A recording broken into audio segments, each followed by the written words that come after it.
Welcome back. We got Path with Wrath. Sugar contains carbons and hydrons. It's true. If you're in my home, it starts boiling specifically when I forget about it, but never before then. Oh, is it like a kettle? We're not doing Kilara, we're using Elusa.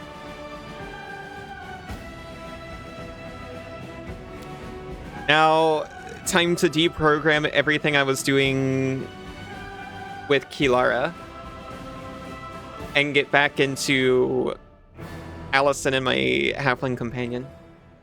Welcome back, Isa. Welcome back, friend. Welcome back, Aero. Welcome back, Fractal.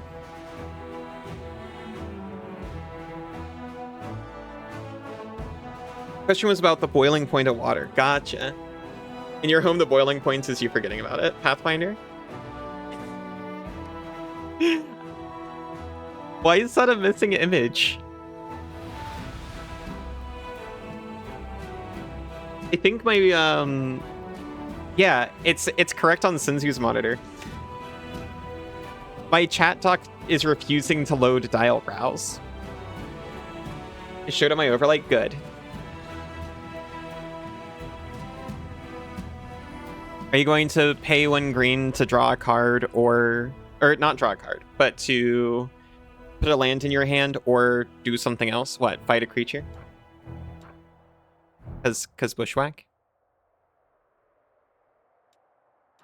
Where are we? Oh no, I remember what we're doing. Oh no, I remember now. We just did the Nameless Ruins while our army was clearing the way to the reliable Redoubt. Bushwhack is so good. I was putting it in a deck recently where I cared about dealing damage to creatures. I don't know if I ever actually put it in. Happy trails, as they say.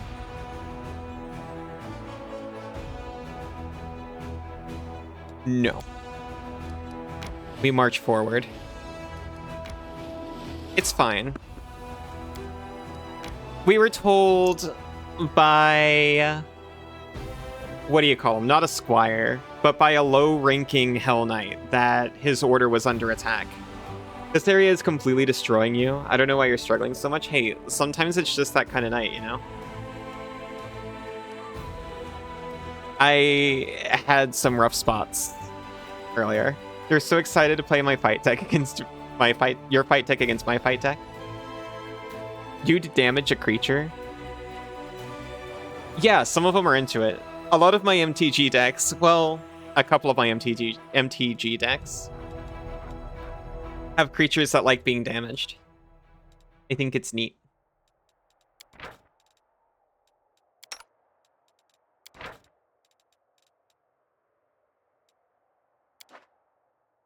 You blame your troubles on everybody else, but you always claim the credit for anything that goes right. Is that really any way to live? See, the human side of your mouth is flapping, but all I hear is a lizardy hiss. It's so rude.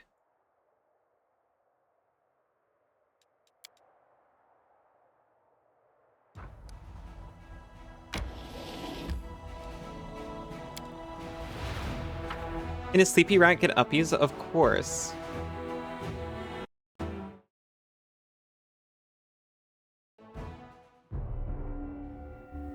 Really like an album by King Gizzard and the Lizard Wizard called Murder of the Universe. Whoa, sounds intense.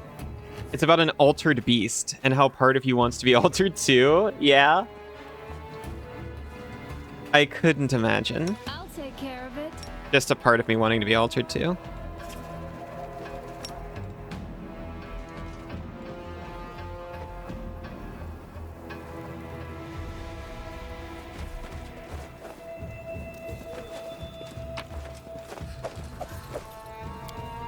Looks like the Hell Knight continued to fight the Gargoyle even from the air. They both fell to the rocks and perished. I'm gone. Commander, come here quickly. Such a weird theme for an album. completely unrelatable. Definitely don't have a lot of the lyrics memorized. I wish I could remember literally anything from stream when it ends so I could look this album up so I could see just how weird and unrelatable it is.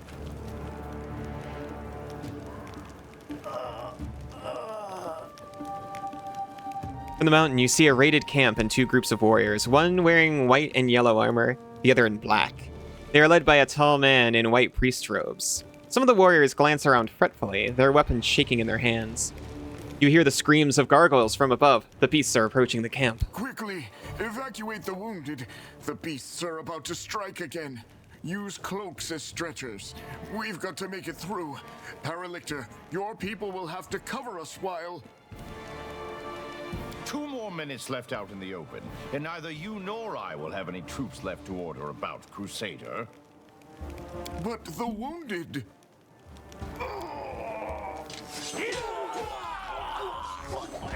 Problem solved. Retreat to shelter. One called Paralictor makes a barely noticeable gesture, and the swords of his troops execute the wounded.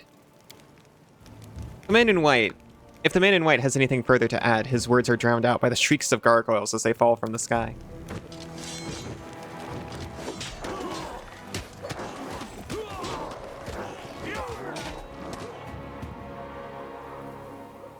The Paralictor will lead the unit to shelter. We need to get through to them. Of course, of course.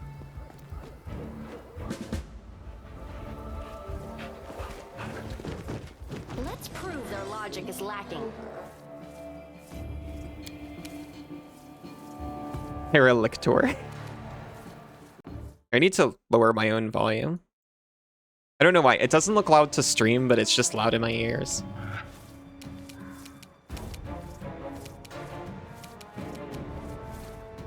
Cover me, all right?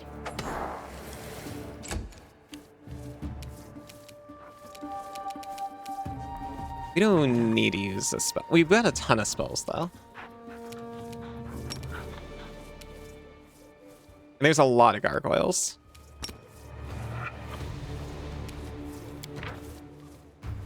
Damage reduction 10, except magic. I kind of expected them to be resistant to fire, being stone and all.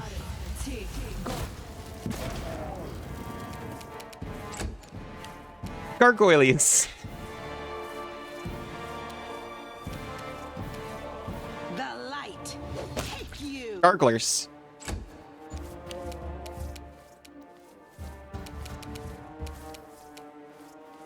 You've crossed the wrong monk.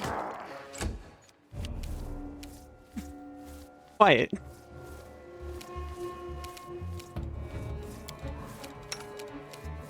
Lusa might not be able to charge, but I can.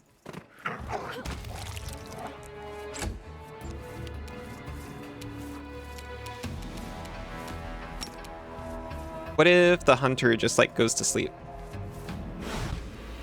Or not, that's also fine, honestly. We will delay you until after Sela.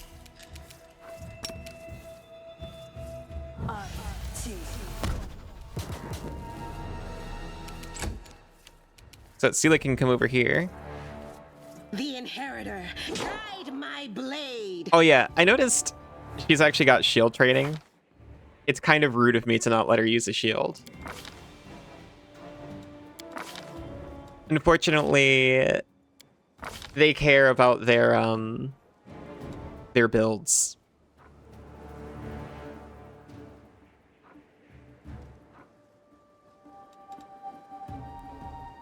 I cannot change her initial feat.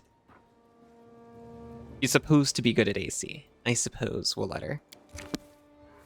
Did you get these adjustable weights? They're on sale for the next 4 hours. I mean, that sounds pretty good. Stab you or zap you? Why not both? You won't survive me. How good is the sale? Yeah, that's the meaningful part.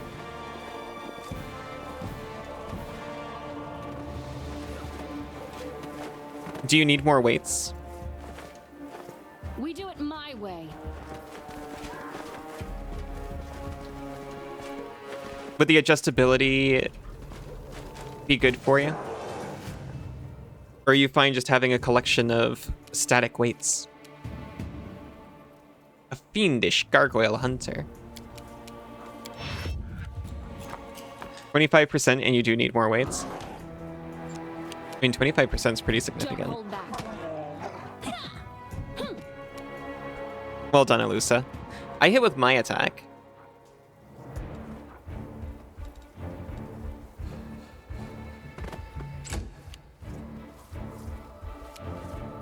Distract them from me.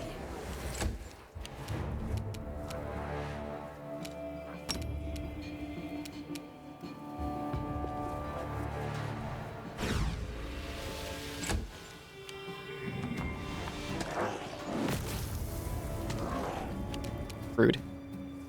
Endure this!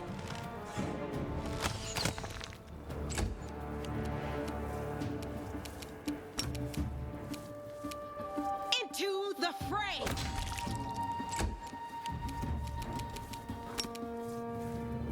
I mean, we probably don't even need to do that.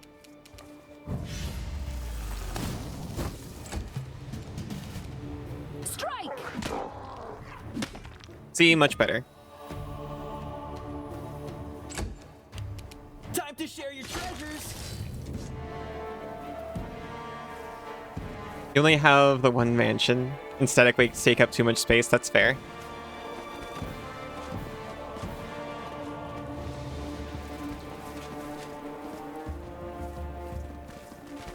Follow if you dare.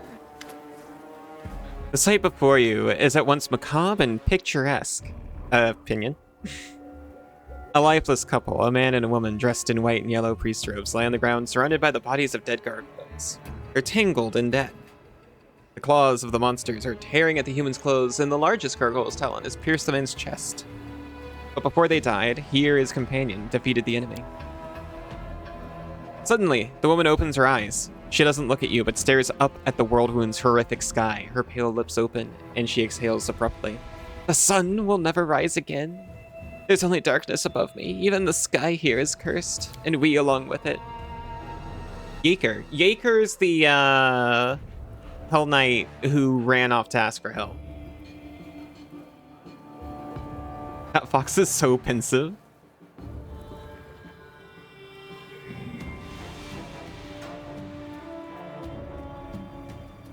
Yaker, walking in the front, steps over the man's body without looking, but turns around at the sound of the woman's voice. Him and Devian faithful break too easily. All people... I have to do my best Ember voice. All people are easily broken. The knights in pale armor help each other through the horror, but the knights in black only break each other and everyone around them. We'll heal the woman. You'll feel better now. She will not feel better now, but it will probably help. Woman pushes you away with a weak gesture. Expend your efforts on someone who can be helped. Leave me. My crusade is over. What happened here? I'm a priestess of ardent Serenray from the Order of the Sunrise Sword. Next to me is Ashes Strager, the head of our order. Sorrowful pride sounds in the woman's voice. He's led our forces on raids to the World Wound many times, but this campaign, the Gargoyles attacked a few nights ago. A vast number. We've never seen anything like it.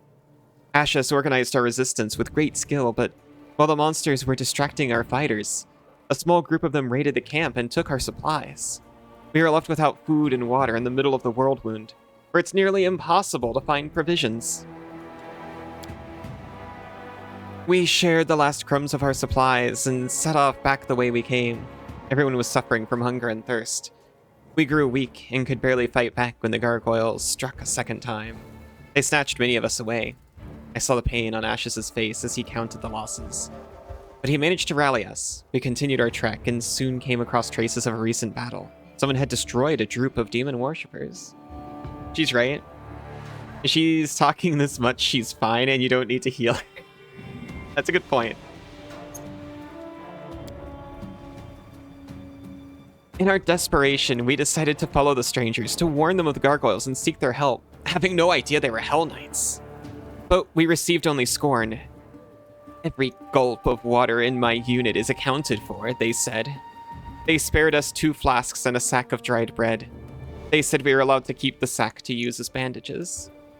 2 flasks between all of us, a sack for bandages. Hell Knights. Sela curls her fists, almost grunting through her clenched teeth. I'd rather ally with a flesh-eating poisonous wyvern. Don't expect any goodness from those black tin cans. If you meet them, count yourself lucky if you don't end up nailed to the nearest fence post. Plan. A leader has to take care of their own tribe first. All the scandalized gasps. How could he do such a thing? Suddenly fall away when you're first faced with the hard choice. Are you going to take food out of your own child's mouth to feed a starving stranger? What happened after that?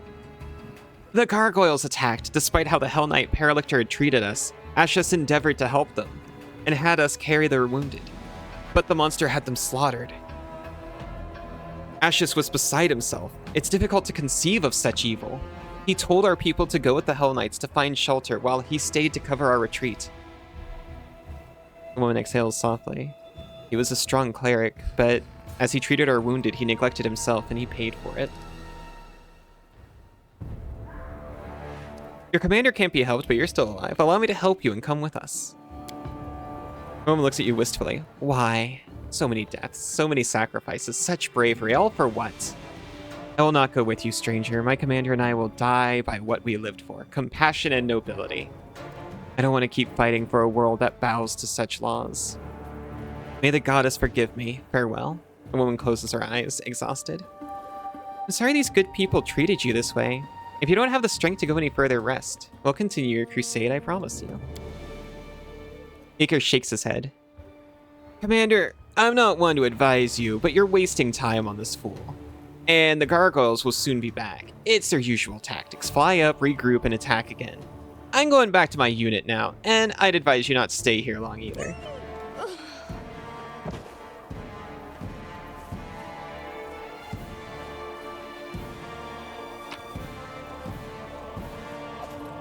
We got the bastard Sword of Hope.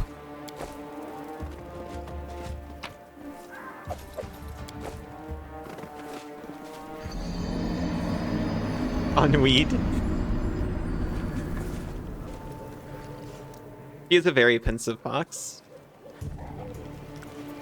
They'd almost have an argument if they didn't make the Hell Knights just the actual worst. Can we retreat already?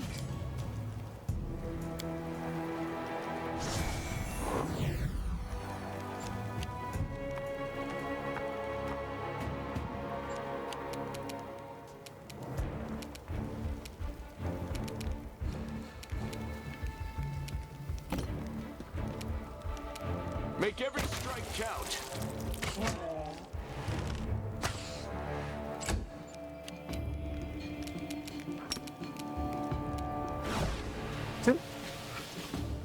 Ember's just like, sleep. Gargoyle could not resist. You should have run.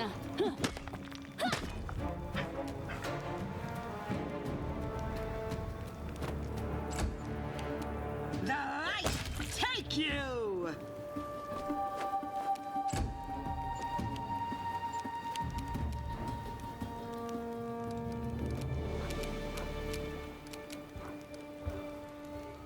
Is this the next round? It is.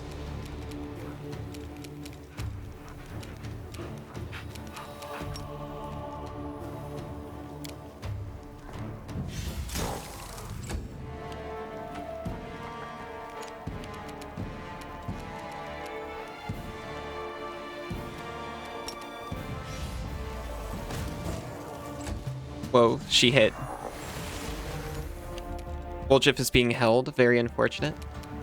Or maybe comforting. Gargoyle monsters should have more water barfing based powers. You're so right, actually. This is a massive oversight.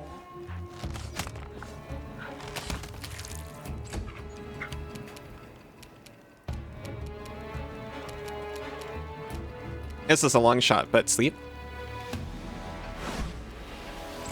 That's fine.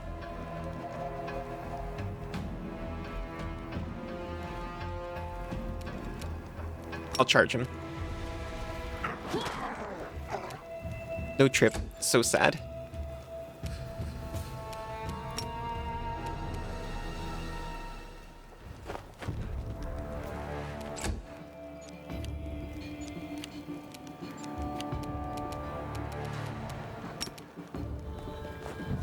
All the focus is on flying and being made of rock, and never on the rollless water spouts. It's true. I got weird looks for calling them garglers earlier, but I think there's actually some etymological etymological.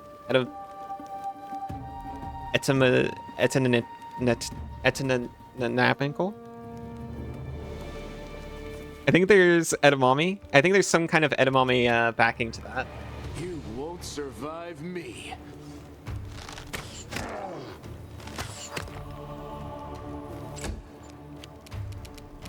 Surrender, or else! This will hurt. That was a little bit selfish.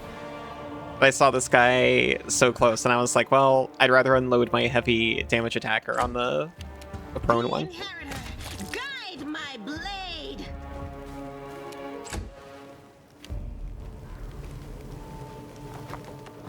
The prone one at full health, even.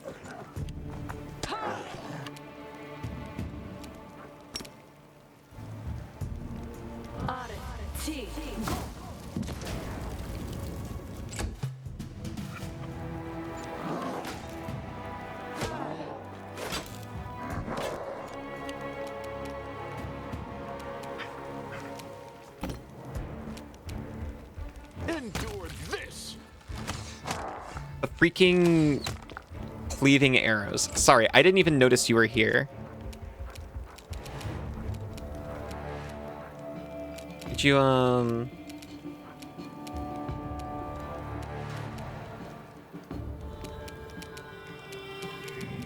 If Ember doesn't take him out, who will? I'm gonna Scorching Ray this guy. Well, do I want a Scorching Ray? I'm gonna Molten Orb this guy. It had a better chance of hitting, I'm pretty sure. Don't hold back. Into the fray.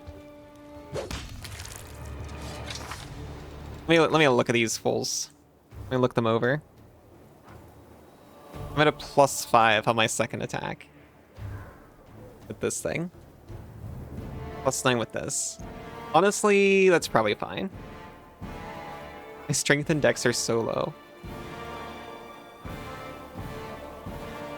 Compared to what I was working with.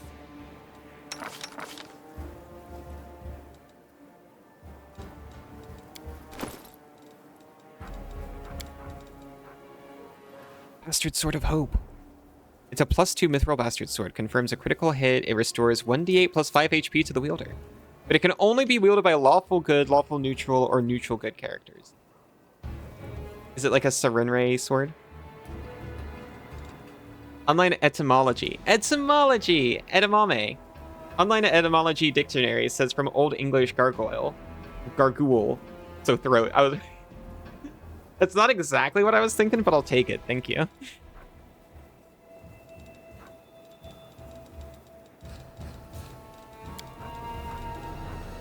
Divine Protector, +2 Mithril Heavy Shield.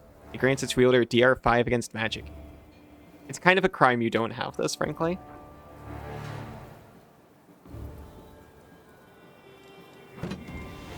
We'll figure something out for you. I wish you could use the Bastard Sword.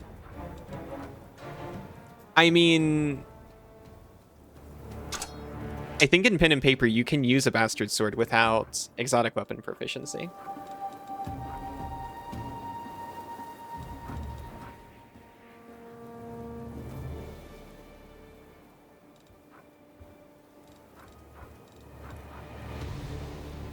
Can't be helped.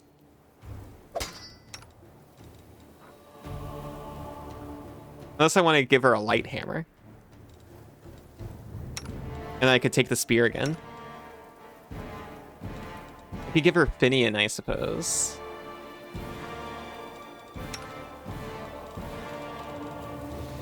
Anyway, we'll know what to do for in the future. From medieval Latin Gargola. Seed Gargle. Oh my goodness. I'll super take that.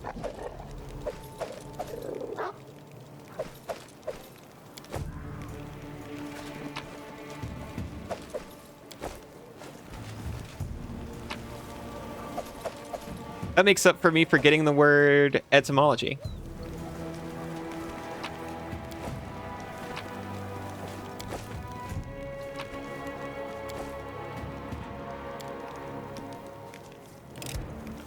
Pretty good, aren't I? Armor? Hide barding, medium armor. It's the muscle warmer. +2 hide barding grants it to our cold resistance 10 and +2 confidence bonus on saving throws against movement and bearing effects. I can hear people screaming in the background.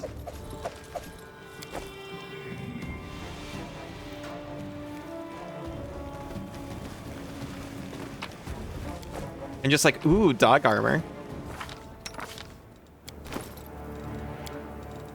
We do not have medium barding capability yet.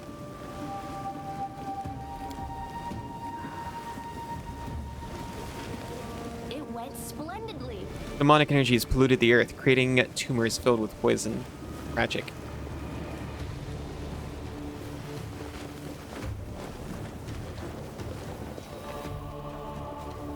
Ah, the cave. Dog armor is very important. Never apologize for dog armor. What if I made it a DLC?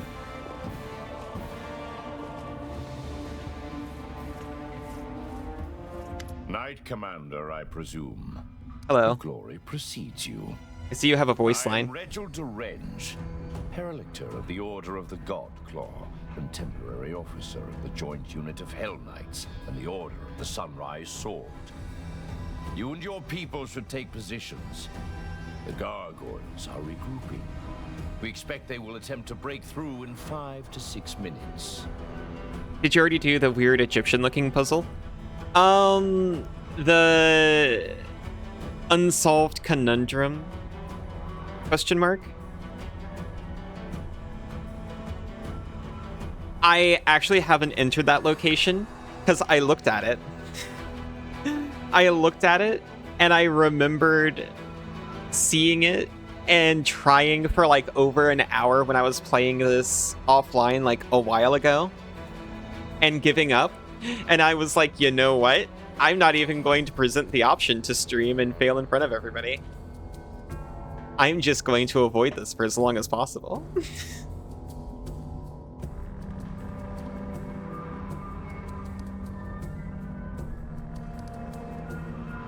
I actually can't remember if it was something I came back to later with something that solved it or not.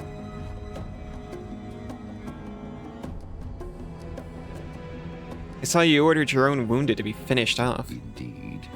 The Gargoyles were clearly trying to capture as many prisoners as they could. I don't know the reason behind these abductions, but I'm not about to give the enemy what they want. That is why all my people were ordered not to be taken alive. And as for the wounded, we didn't have time to get them to safety anyway. I didn't read the actions in his introductory post. The moment you step across the threshold, you're targeted with pale yellow eyes, a gnome with considerable gray in his hair. Dressed in black armor, lowers his head slightly. Who's playing the Paralictor? You feel like you've heard this voice before. He's giving Scar, right? But I assume it's just like the way he's speaking. Can you hear yourself? For the sake of principle, in order not to give the enemy what they want, you killed your own wounded. Helpless subordinates. Why does anyone still follow you? Because we are Hell Knights. We know our duty. We talked about what a Hell Knight is last time. They are... I think that, imagine the alignment system, right? Imagine if a paladin, instead of being lawful good, was just going super extra duper hard on the lawful part.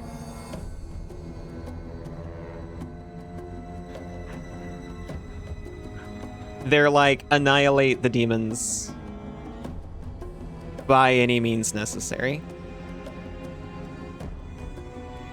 Only someone who's never been responsible for the lives of others could feel any outrage at Lan, this decision. shut up. The wounded couldn't be saved. What good would it do to anyone if the rest perished along with them?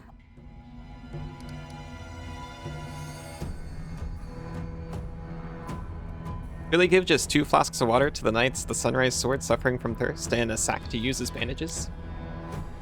Acre standing behind his commander. Acre rolls his eyes. I spared them the exact volume of resources I could sacrifice without risking my own people. However, the situation has developed, and I've already ordered they be given additional supplies. They are temporarily under my charge, and I can use their... You're starting to think land buff the sucks. attack. They'll work for their water. He kind of sucks. In some instances, he kind of sucks. They're doing their darndest to have one character on this guy's side.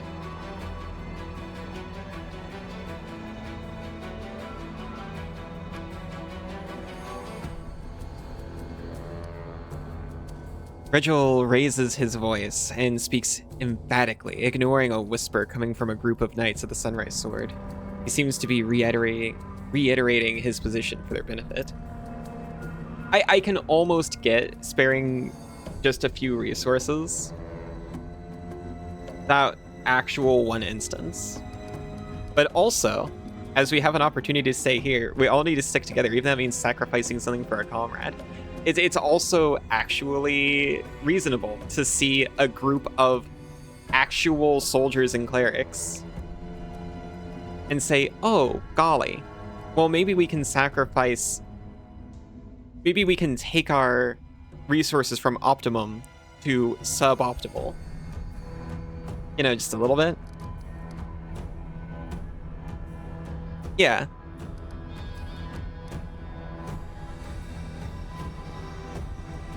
Sometimes you need to act first and deal with the consequences later. Sacrifice nothing and you'll gain nothing is kind of thoughtless, but you know. The guy is named Mark Thompson. He's been in a bunch of stuff, but nothing you're familiar with. Apparently he also voiced Al Capone in a Shadow Hearts game. So clearly he's got range. Yeah, sacrifice something for a comrade. Ashes and his Sunrise Swords have already done so. This is what it led to. That's right. The chief is responsible for his own tribe. If he decides that he's responsible for the whole world, his own people will come to ruin. And if he wishes that someone else was responsible for his people, that means he's not fit to be chief. A joint unit? Forcibly joined. The leader of the Order of the Sunrise Sword was unable to get to safety, which is not surprising, considering his... Not now, Land, pretty much. Excessive scrupulousness and sluggishness. Given the extreme situation, I took command of his people.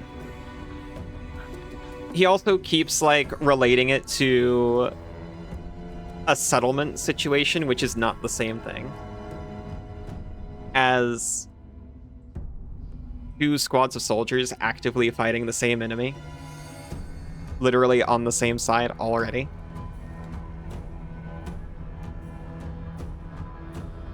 Just great. Paladins and Hell Knights all in the one troop. It's like catching the plague and the pox at the same time. Technically speaking, there isn't much in common between these events. While paladins may truly not be frequent members of Hell Knight orders, except for the Order of the God Claw, of course, the probability of contracting both plague and the pox is not all that low. One would simply have to engage in debauchery during an epidemic. Why did Lan leave his people to have fun traipsing about and pretending to be some hero? Pretty much.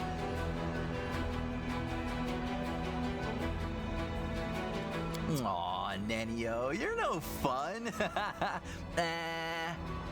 He's usually just puns and do the right thing and have a noble cause. It's supposed to be good when different people unite. We're here for a common cause. But it still gives me the creeps for some reason. Hell Knights shouldn't be allowed to get their claws into our paladins. It's wrong. You won't get away with this. We can discuss our differences as soon as the gargoyle problem... Nerdy fox girl, much to consider. Speaking of which, here they are. time for baits.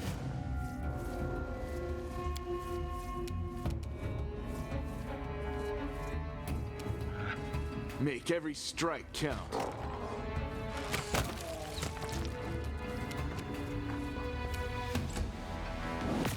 Oh, there's a bunch over here too.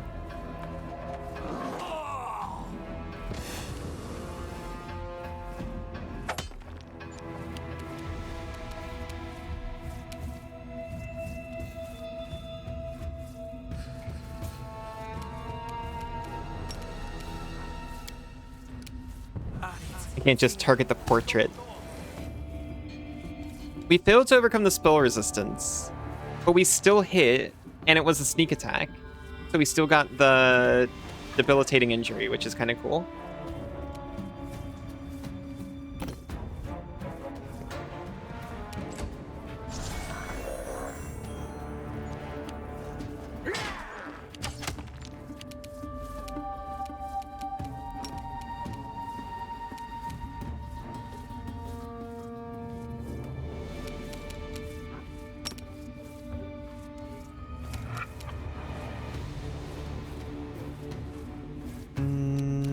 Just try to make someone fall asleep.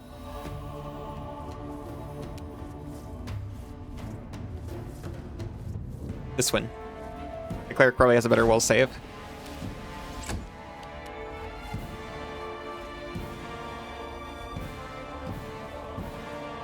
If you saw the name Yuppie in a game, how would you pronounce it? Yuppie? Yuppie? Yuppie? Strike! Like a girl that's hard to get? Maybe I shouldn't have gone straight to the sleeping one. Nah, they probably would have hammered it anyway. Now, I'm not saying that's correct. Mostly because I never assume anything I say is correct.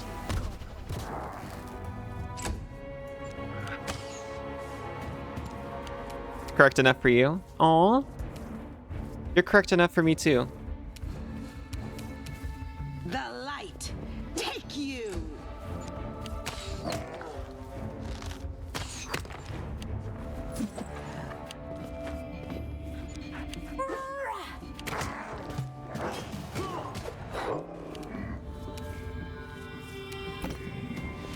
You've crossed the wrong mongrel.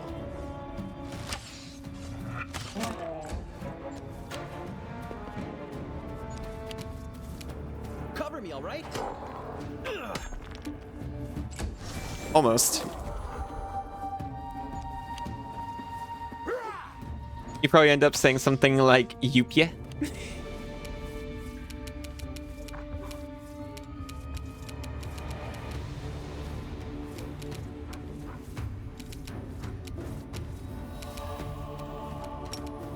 Give it a scorch. You should have run.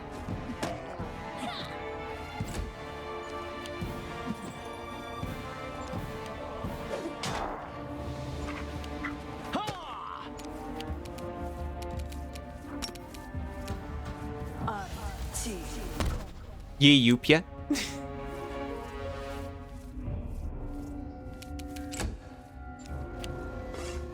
The 2 Ys is a tricky one. I don't know if there's precedent for this. Inheritor, guide my blade.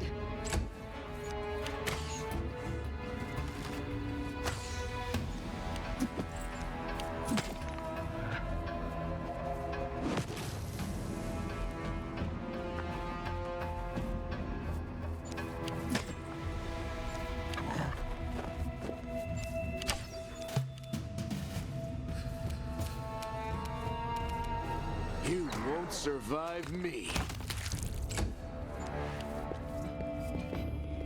Yeah, go for it, Yaker.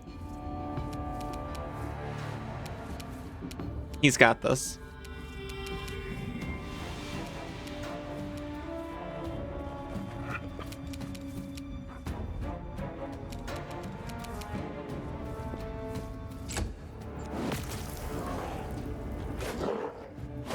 You did not just use Smite good on Yaker. I mean, I don't know. maybe his heart's in the right place, I guess. Who am I to judge? Would it help to spell it as EUP as instead?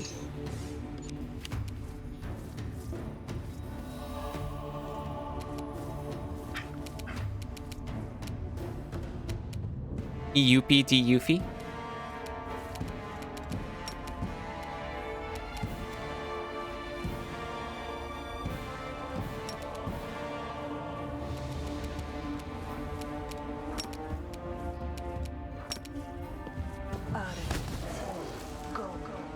Jeez.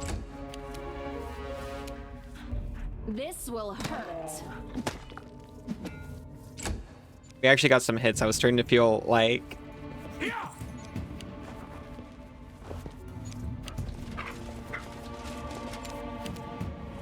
actually embarrassed about my performance.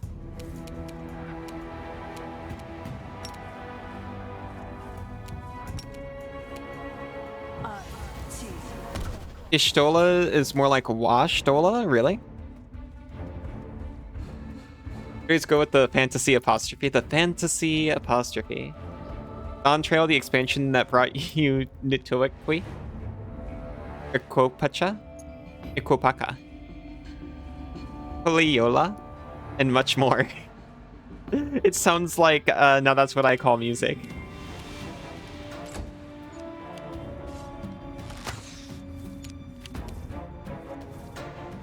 Yippee.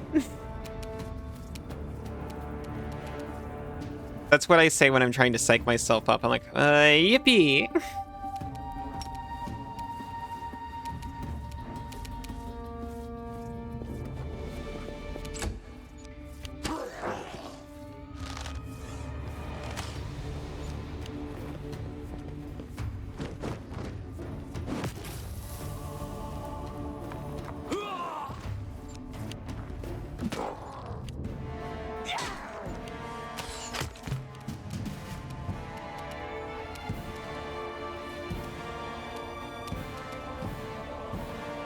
There's nowhere that makes great use of Land's cleaving shot. I'm gonna shoot this High Cleric. I'm gonna even use my extra fist.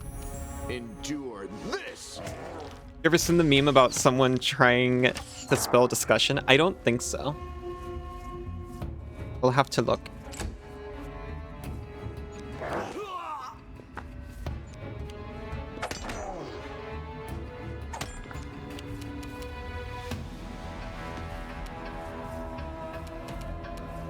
Stab you or zap you? Why not both?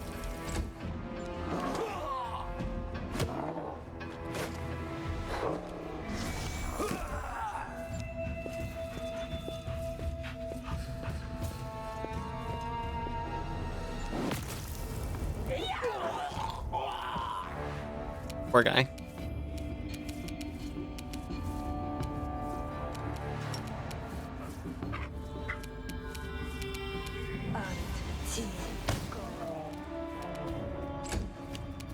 Don't hold back.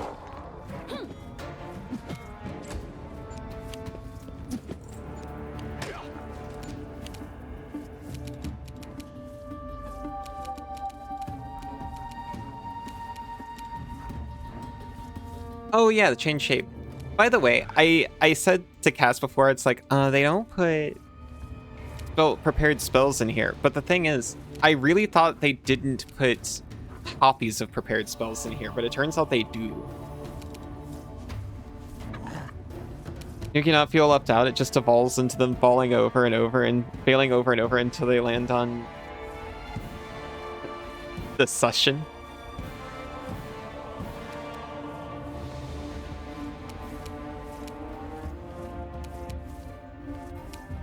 That was like me trying to remember how to say etymological earlier.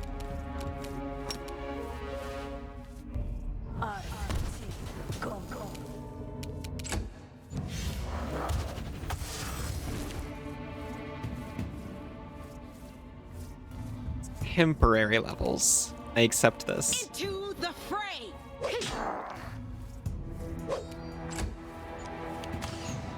Etymolola? Yeah.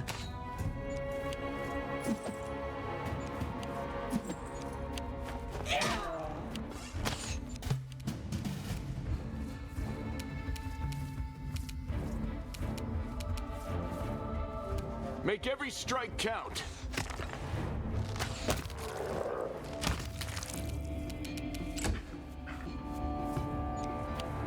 One gargoyle? Definitely gonna stay one gargoyle.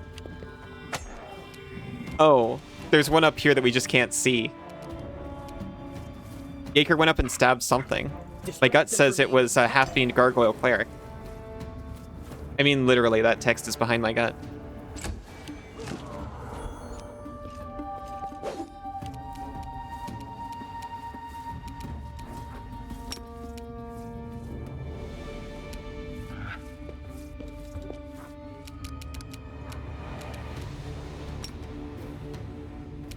Scream at it.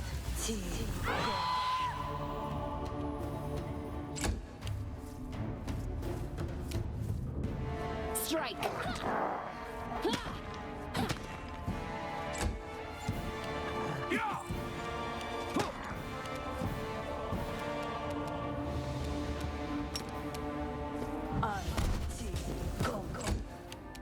The light take you. Incredible.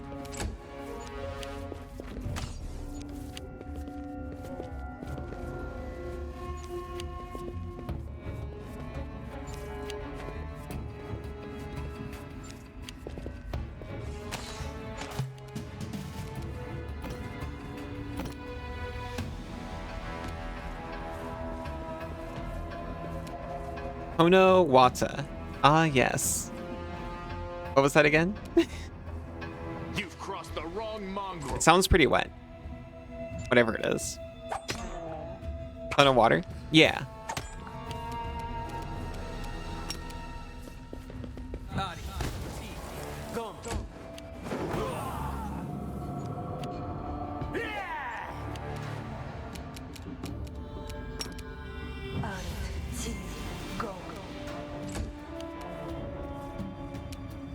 Let me just walk up here and full attack it.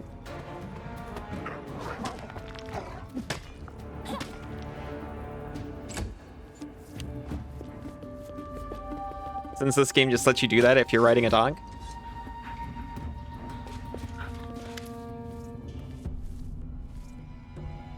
Wriggle gracefully stows his weapon and places his hands behind his back. You two, check the area.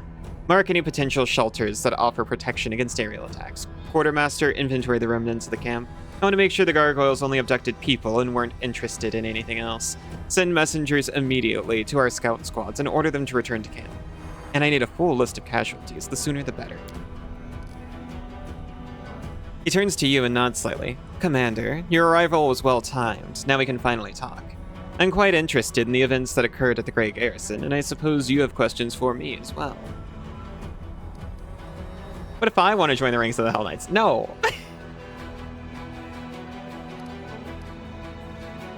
What's Paralictor mean? There's only one of you. I am the commander of this unit, and in the Order's hierarchy, I am 2 steps lower than its leader. In the territory of Mendev and the World Wound, there are few who equal my rank, but I am the most senior Hell Knight officer for many leagues around. Oh, there are a few.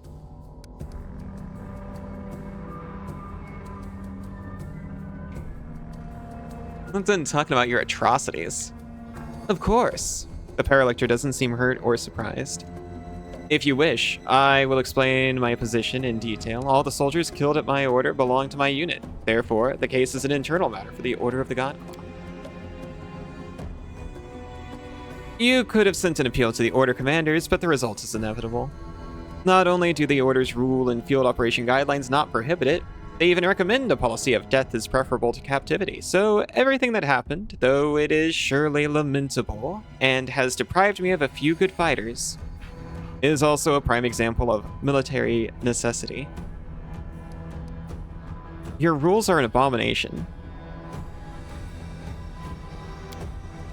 Of course, you have the right to your personal opinions and relations. If the incident is settled, I suppose we can return to relevant matters. Despicable man. What do you want to know? Any shift in the balance of power during this war has a direct impact on my mission.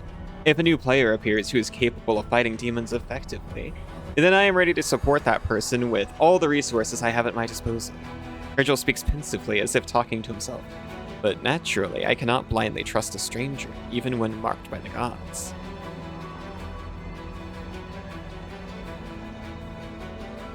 You have every right to doubt. I usually don't trust strangers either. Or I don't care at all whether you believe me, which is actually true. So we understand each other. Thank you, Commander. Virgil nods, more to himself than to you. What are you going to do now after the gargoyle attack? I'll wait for my remaining fighters to return. What you see here is only a small part of my forces. As for my long-term plans, that depends on the results of our conversation, Commander. Virgil narrows his eyes. Before we move on to serious subjects, I'd like to address an organizational issue regarding my unit. You may wish to be present. Yeager steps forward and salutes with a clenched fist to his chest. Paralictor, permission to report. During the first gargoyle attack, I determined it necessary to leave my post. I swam over the river, found the commander's army, and asked them to provide assistance. The reinforcements were much needed. You will earn a double salary for your resourcefulness, Yeager, and 100 lashes for abandoning your post. The young knight grows a little pale, but immediately salutes again. Yes, Paralictor. I wonder if it's foolish and overly harsh to punish Yeager for leaving his post when he did it to bring help. It would be foolish and harsh, but entirely lawful to execute him for desertion. Virgil peers at Yeager with his pale yellow eyes. Did you know the location of the commander's squad, knights? No, Paralictor. I assumed I might meet friendly troops on the other side of the river, but I couldn't know for sure. You see, Commander, of course I could be gracious and look the other way, but that would mean that during the next battle, 10 or 20 of my people will think it's high time they ran to get help. Initiative requires reasonable limits. Not to mention, 100 lashes is hardly a punishment for a true Hell Knight. I'd say it's more of a spiritual warm-up. Yeager gives you a serious look. Thank you for your concern, Commander, but I do not wish to evade fair punishment. I wouldn't be a Hell Knight if I did. Plan? Are these guys made of stone or what? They seem creepy, but I kinda like the plan. I put away the newspaper when I didn't take Winduog with me, but I'm gonna bring it back out, I swear. Everything is so strange. They march in columns through the thicket, even though there's a regular smooth road nearby. Don't even try to figure out how their minds work. You'll make yourself crazy. I suppose it's a little late for you. Gargle, who's watched you closely throughout the entire conversation, nods to himself. Now, for a more delicate issue, you, Commander. We're interested in our dispute with the Knights of the Order of the Sunrise Sword, correct? Their forces in Canabras suffered great losses in the demon attack, and now their leader has perished and his troops are in trouble. They're reeling with no command structure. Their order will hardly be able to recover from the losses they've suffered. What are you getting at? Lan's talking again, get the spray bottle. These spiders aren't the finest material I've worked with, but if I assume formal command over them, I'll be able to reforge them into weapons of a reasonable quality. 1 or 2 might even become true Hell Knights. The rest will be put to good use as well.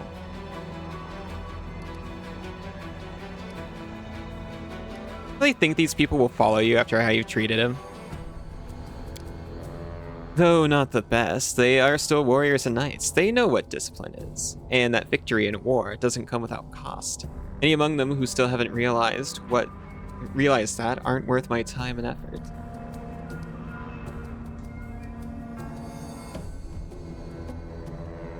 You've already shown that you'll easily sacrifice these people, use them as living shields for your precious knights. I won't let that happen. Let them join my army. At least I don't treat my soldiers as expendables. Nah, I'm not giving them a choice this time. Well then, we both have arguments to make. Let's see what these orphans say. Oh, he just does it anyway.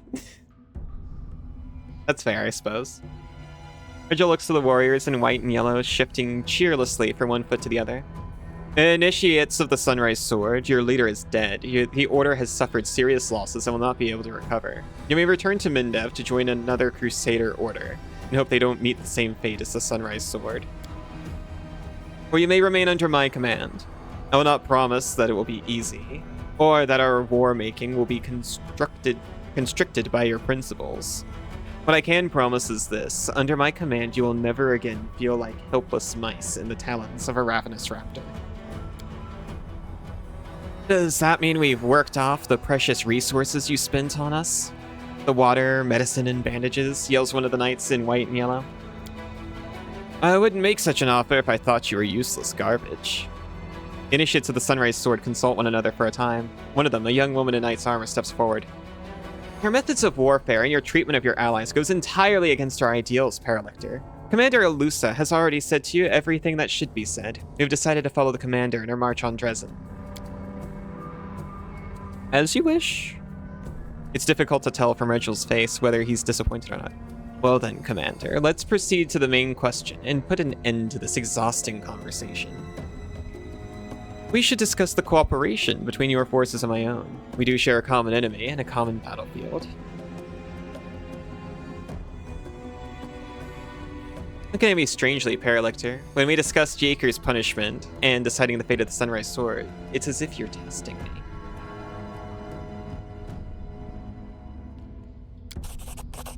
Regil lowers his head in a gesture that might read as respectful. I do not believe I made any attempt to conceal my interest in you, both as a new strong leader in the region and as the bearer of a highly unusual power.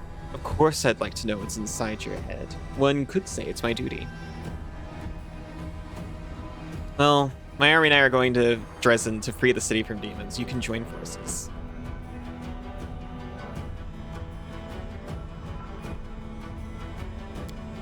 Regil rubs his chin pensively. Dresden? An ambitious goal, but most reasonable. Imagine how such a victory would rally all the separate bands of today's crusaders under one banner. And we certainly need a base of operations inside the world. I stand ready to support you. Moreover, I can accompany you in your campaign. However, I would remind you that Hell Knights are outside of Mendev's jurisdiction. My unit and I will join your forces and obey your orders, but only for as long as I deem that our goals coincide. I like his eyes. They're still bright. Neither the darkness nor the paleness has taken them, for now. I think what she's talking about, perhaps. Maybe she's just, doing her thing. In Pathfinder lore, a gnome bleaches over time as they, fail to experience new and exciting things. I think this is how they naturally age and pass. But I could be remembering wrong. Which is why it's significant that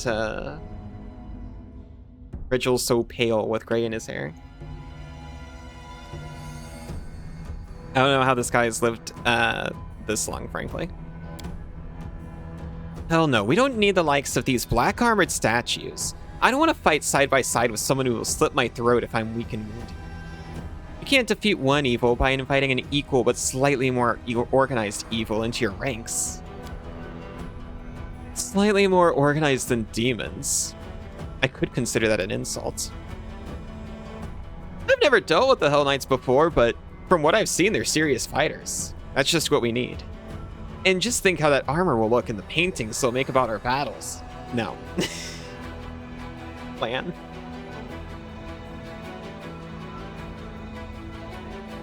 Not only do they personally offend me, but they also are diametrically opposed to this character completely.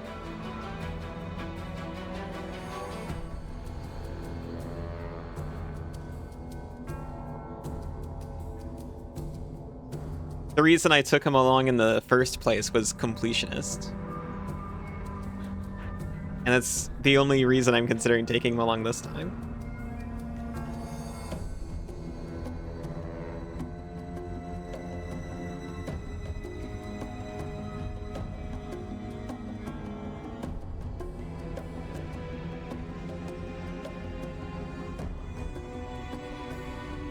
It's a deal that only so I don't lock myself out of future content. Yes, Commander. My forces and Regil Derenge are at your disposal. I'm not taking you with me.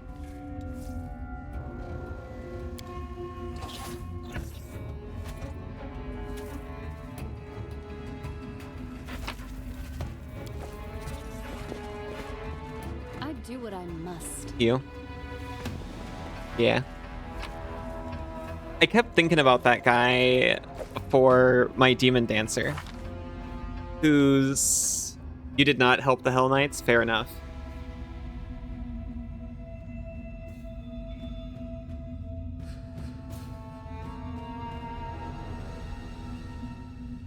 You know if that has any different consequences? I actually don't. I know you get a couple of Crusade rewards for doing it. And obviously, you have access to Regil as a party member if you do it. Which, you know, obviously he's got his quests and all that. But I don't know if it affects the larger narrative. I don't think it does, probably. I was highly considering just leaving him because I am not going to use him, probably. He's functionally good. I used him before, but I don't like him.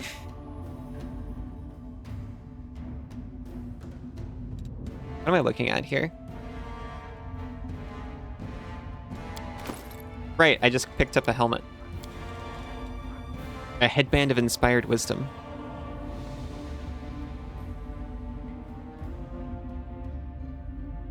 You're hoping it'd be similar to the Wizard's Library Balm. I see.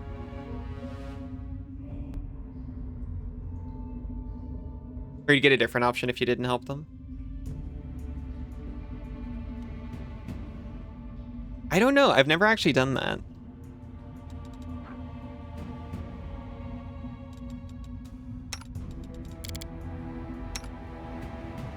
I don't know if anyone here actually uses wisdom. Oh, obviously.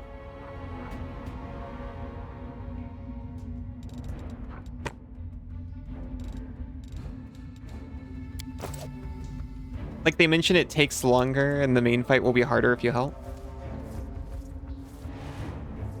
Oh, with the tower? Or something else.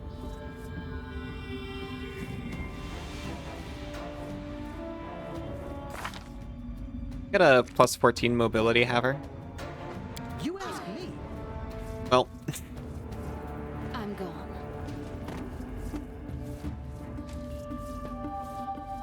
We're still alive. Praise Serenray. It was all worth it for that.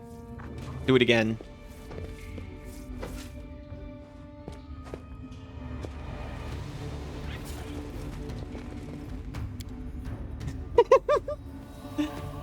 The skeleton of a man wearing armor from the time of the First Crusade. It's holding the skeleton of a child with strange proportions and animal paws instead of a right arm and leg. Aw.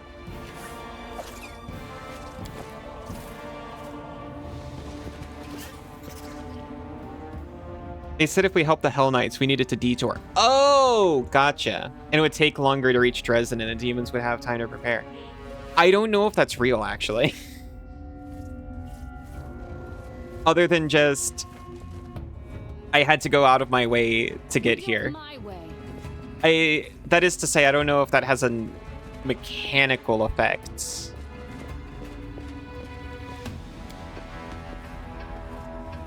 You can't believe Paizo would lie to you.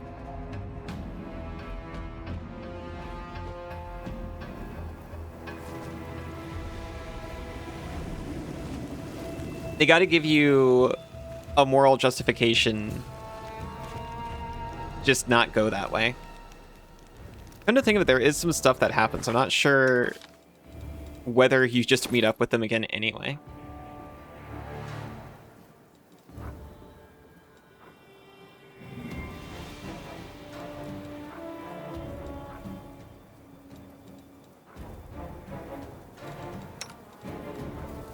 Only got an amulet of natural armor +1.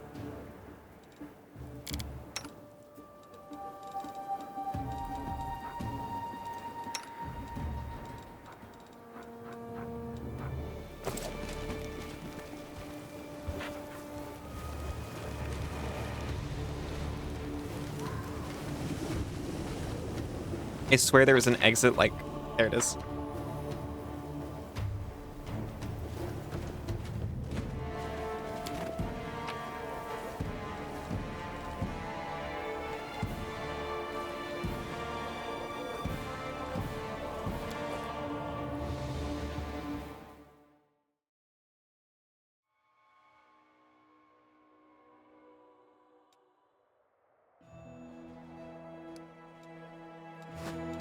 We got... Who are you? You're clerics. It's the Sunrise Sword who joined us. 5 clerics. And 7 Hell Knights. Alright.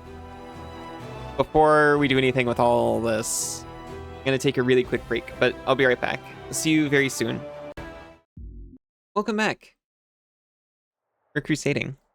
Well... We're actually squishing our armies into one larger army. Look, they're not under Hell Knight command, but I am about to merge these 2 armies together. They're under my command now. Welcome back and thank you for the lovely stream as always. Isa, I love you. Thank you for the lovely Isa as always. I've run a crusade over your heart. The land is scorched. I'm so sorry. Welcome back and good night, Isa. Welcome back, friend. Welcome back, Cassidy. Boomsh the armies. I will try. I'm gonna stuff them into sleeveys. Aw, thank you.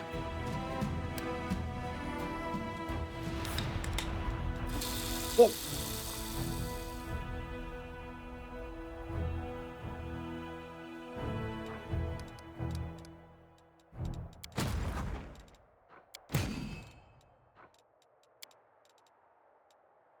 But they're not...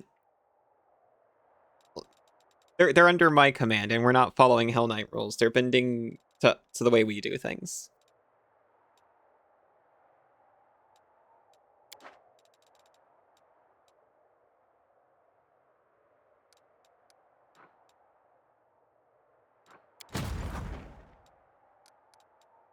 Do I want to merge them with this dwarf?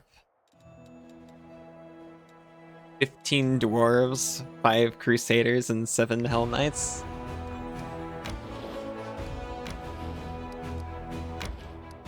Walk into a bar.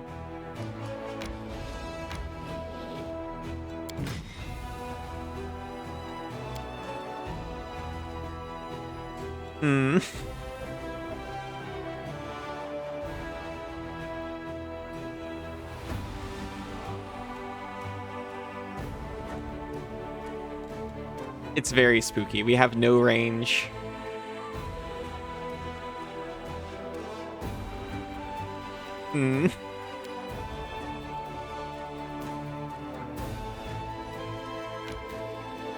We can try them against this army up here.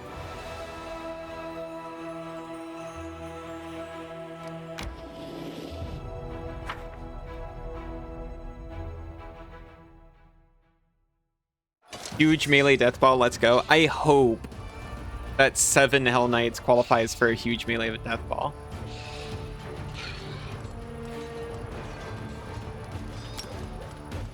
I'm gonna place a trap right here.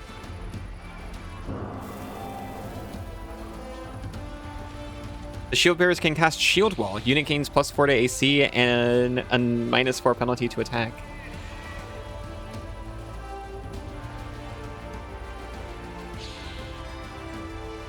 As well as a -20% penalty to damage while the ability is activated.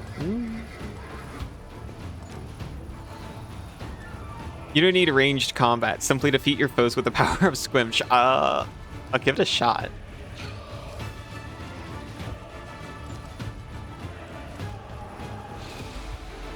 We're ready. Bring it.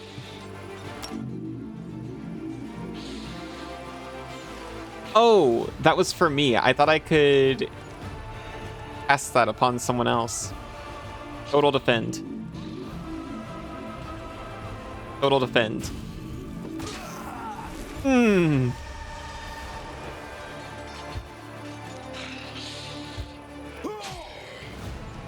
don't think this is gonna work. We didn't lose a Hell Knight. They didn't take enough damage for that.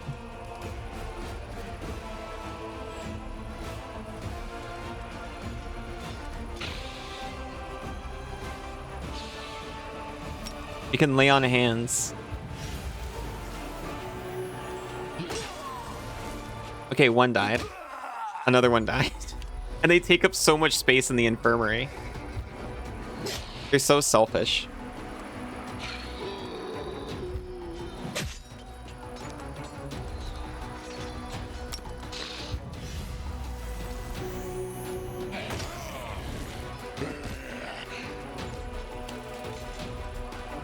Thank you for focus firing the shield man. Gonna get ready to leave work. Wait, really? Your sweet voice has been powering you through the night? Get home safe, Banana. I hope you get lots of rest when you can. No monster is a match for this. That's what I keep saying. That's why I do what I do.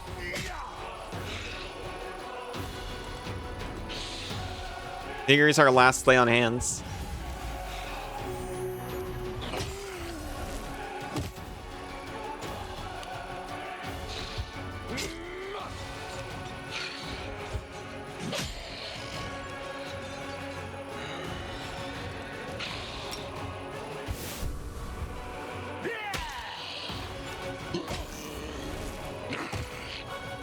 We've still not actually lost anybody. But I don't think it's going very well.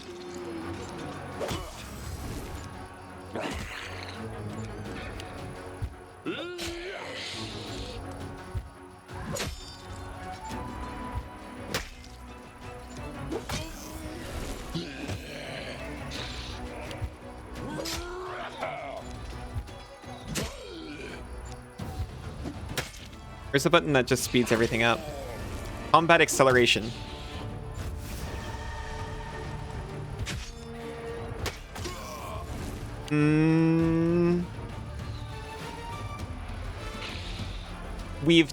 We're technically still taking care of people in the infirmary. We've not permanently lost anyone yet. Now we have.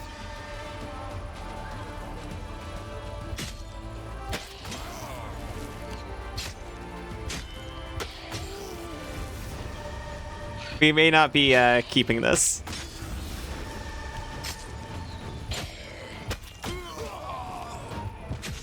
You know, honestly,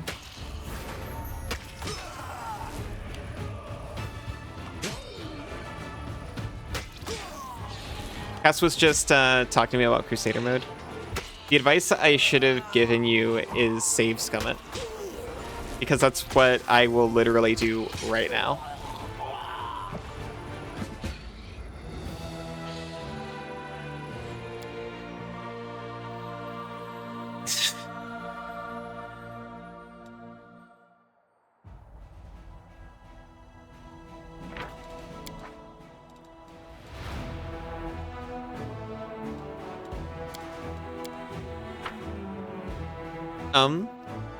Yeah.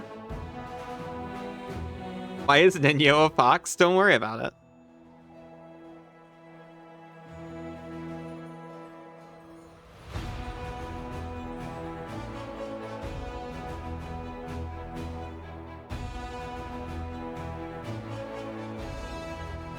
You're wrong about the power of hugs. This makes you very sad.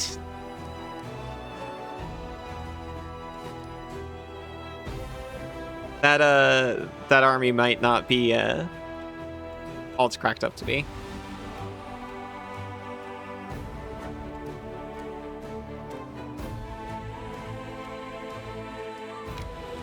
It's okay, we got one good one.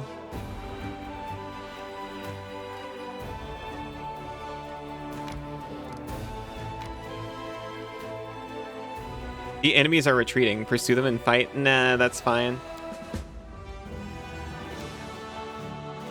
We found a crossbow of judgment. This +2 heavy crossbow has a critical range reduced to 20. However, it threatens a critical hit against an evil or chaotic creature. It is automatically confirmed. I am internalizing all of this as this is a +2 crossbow. Don't worry about it.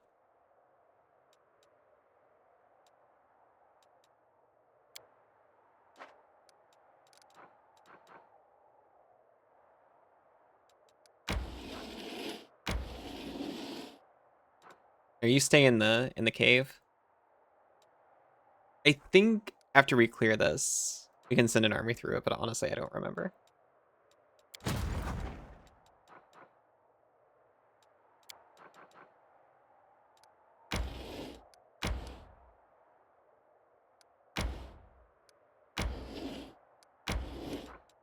Can I recruit people? No. I've recruited all of the available people.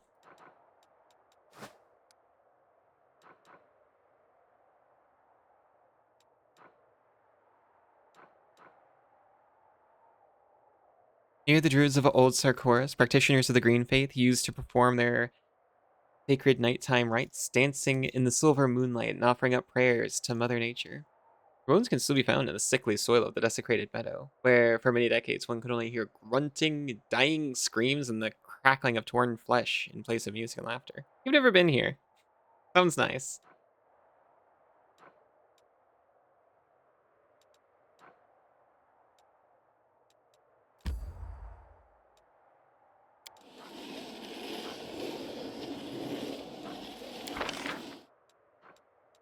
New people.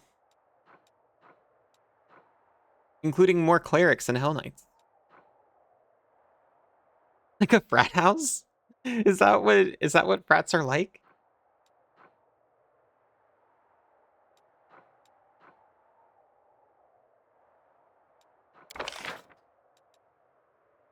They're very expensive.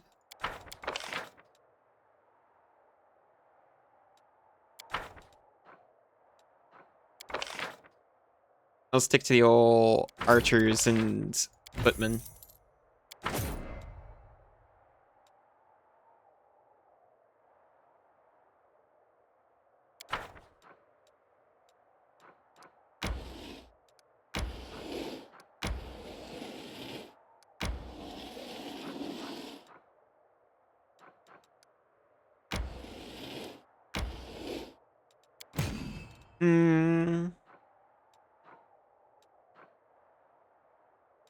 They've got damage reduction.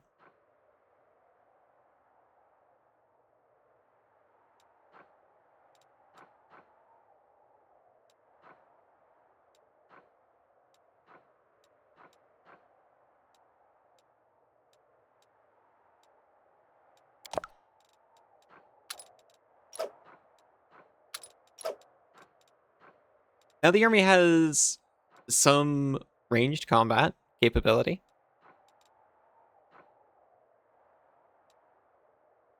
We want to hire a general for this one? This one with nothing? It'll be for next time.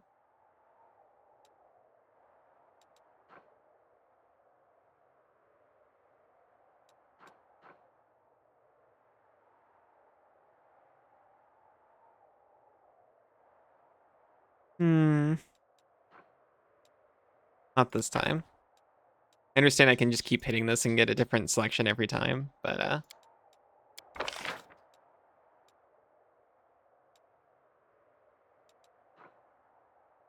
all units have +2 to damage. Charge formation.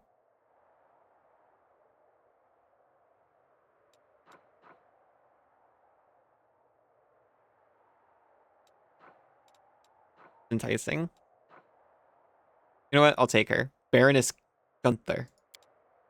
Oh, we can't afford her. Never mind. Don't worry about it.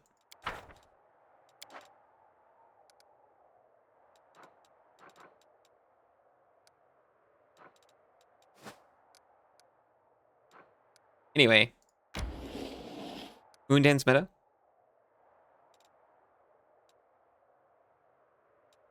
Ember's a little bit exhausted, but that's probably fine. Menyo's encumbered. Fine. Camp's right here.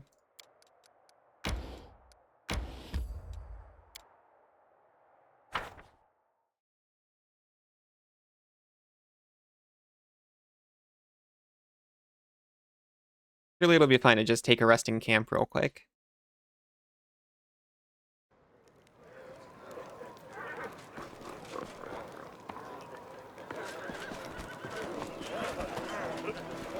Mysterious elf.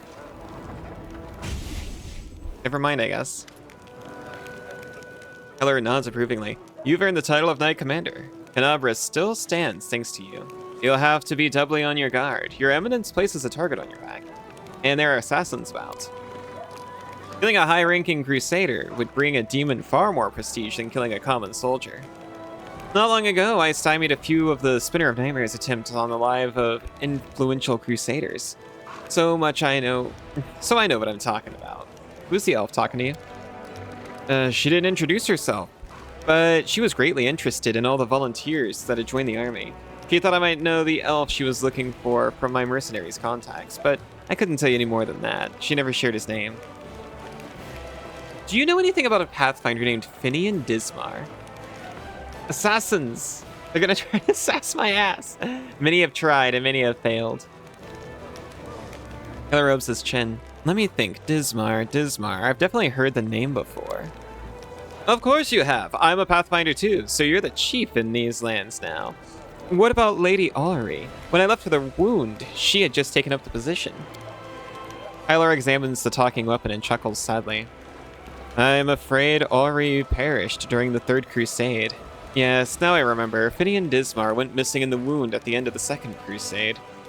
His name has been on the list of the Fallen for a while.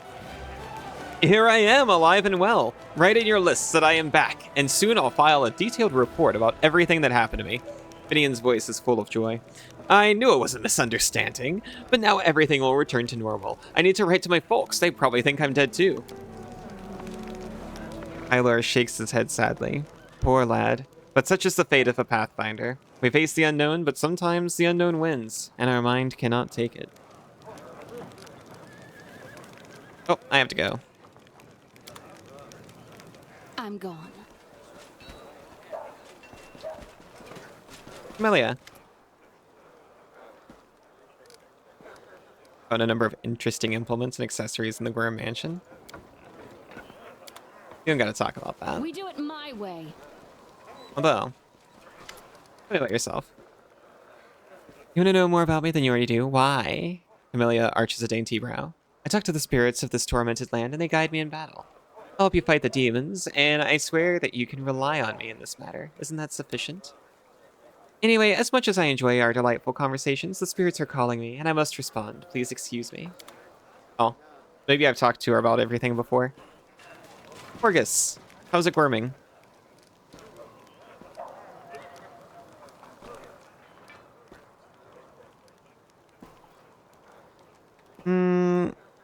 I decided to support the Crusades now. With all due respect, that's none of your business, but I have my reasons. Perhaps I felt a rush of patriotism when Canabras was destroyed. Anyway, why would you think I never supported the Crusaders? Perhaps I simply don't like to brag about my donations. Ostentatious charity only attracts beggars. I'd wager that Irabeth has no idea whose money she's spending on drinks and supplies. Speaking of, we do have Regal over here.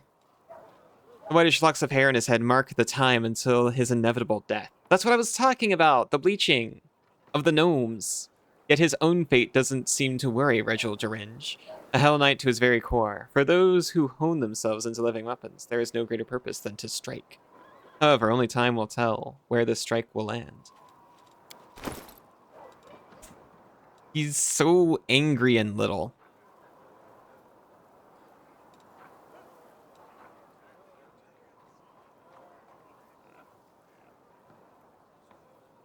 Mad because small. He's got an adamantine full plate. It would be wrong to take his unique looking armor and just put it on my rider.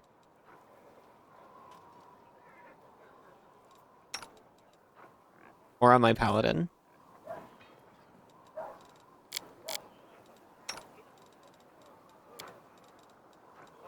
It's all for the war effort, buddy. Would it be? No, yeah. It's redistribution of necessary equipment.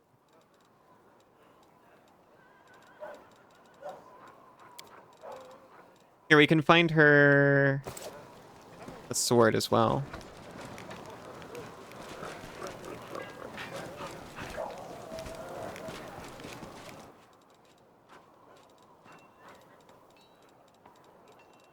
Old iron, masterwork, everything.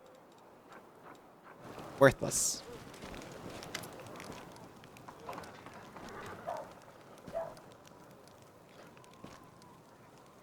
So you're talking to the girl hiding her face. Who was she and what did she want? I don't know, Commander. She never introduced herself, but I bet she's not part of our army. I know all our soldiers by name and by sight. Ulcer frowns gloomily, his cordiality gone in an instant. She was looking for some elf volunteer. Wanted to know which tent he was sleeping in. At first I thought she was a messenger from Mindev. She definitely wasn't one of us, but now I see how it all looks shifty. The quartermaster eyes you with concern. He was some sort of spy then. It's nice that his gnome-sized armor fits on your non-gnome-sized paladin. Of course, of course. The plates just spread out, you know? How are things in the camp? Ayamade be praised, everything's fine. We're all supplied, nobody's going hungry, and the sick... Well, you can't run a military campaign without somebody getting sick, but they aren't taking up any more beds than usual, except... The quartermaster looks at the mound of equipment bearing signs of recent tinkering. We're having a little problem with the soldiers' gear. The army has a standard that dictates who gets what, except the standard is only good for fighting around Canavras. Needless to say, the conditions inside the Whirlwind are completely different. The scouts have been complaining. The local vegetation is like razor blades, they say, and it's slashing the soles of their boots to ribbons. Their cloaks might protect them from the cold, but they're useless against acid snow or caustic mist. The scouts are missing plenty of vital gear. A coil of rope is a simple thing, but there's not even enough to go around. Can you imagine? How are they supposed to scale mountains with no rope? I've been thinking, what if we issue them different equipment? The scouts, at least. I'm afraid boots and ropes alone won't be enough. Put the scouts on horses and provide everything they need. Will Sir follow the regulations? They're written in the blood of those who did not follow them. Nah. Now that you mention it, the horses are faster and can carry plenty. I'll see to it, Commander. I'll immediately write to Canavras and ask for experienced mounted scouts. We're getting ourselves a cavalry. Rare duties in camp. A little bit of everything. What's an officer to a soldier? A strict father. So what does this make a quartermaster like myself? Something like their mum, that's what. I'll make sure the lads have everything they need to defeat the army and come back from battle in one piece. Mulser starts ticking off his fingers. That means food, firewood, medicine, tents, mended clothes, fixed weapons. I thought I could buy stuff from you. That's why I've talked to you for this long. Quartermaster looks away sheepishly. There isn't much to tell about me, really. I was born in Canavras in a humble family. I got an education, taught myself to read and write, got drafted into the army, spent 3 years as a shield bearer in the front line. Left after I did my time and joined the stonemasons guild. Then moved on to the shipwrights and rose to a crew chief. Sailed to Ihabra twice and returned with goods. Made some money, built a house. I haven't started a family yet. I think I will after we're done with this war. I love this man. But a few years ago, something started gnawing at me. I got this feeling like I needed to go home. That there was a storm headed for my native city. And when there's trouble in Mindev, there's only one thing to do. You go to the recruiter and sign up for the army. So I did.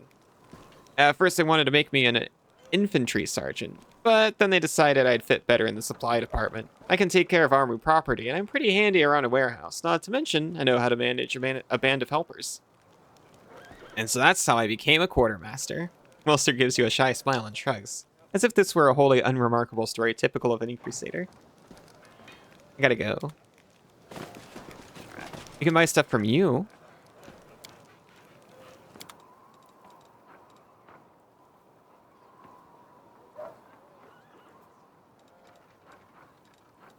Hooray, helpers. A whole supply of helpers.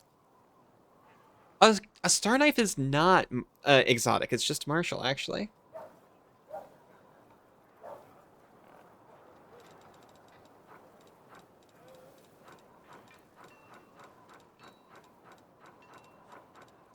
I was wrong and foolish when I said that before. Corrosive light hammer +1. We don't need to buy any of this.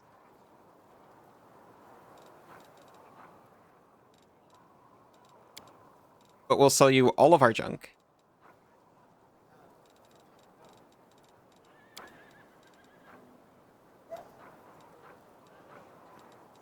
We should probably wear the longbows, frankly.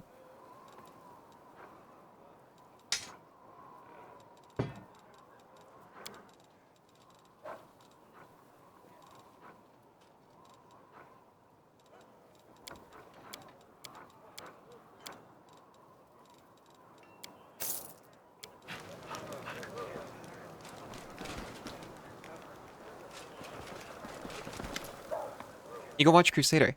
Hey, little one.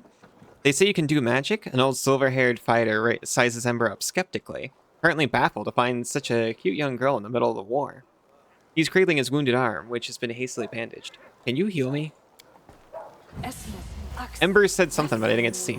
Of course! Ember whispers a spell and touches the bloody bandages. Thank you! That's so much better! The soldier rips off the blood-caked rags and strokes the healthy skin underneath them. How old are you? You're only a child. I have a granddaughter at home just like you. Oh, little girl, how did you end up here? What are you doing here in the thick of it with us? I would also like to know how old you are, frankly. Ember gives him a lighthearted smile. I'm just like you. I came to the thick so that the thick wouldn't come to the other kids, like your granddaughter. Well, I'll be so little and yet more courageous than some officers. The old man runs his rough hand over her hair and she smiles at him again. The crow on her shoulder rubs its head on his hand, like a cat. Talking to you takes a load off my mind. I reckon it's not just my arm you healed. The soldier leaves, shaking his head pensively.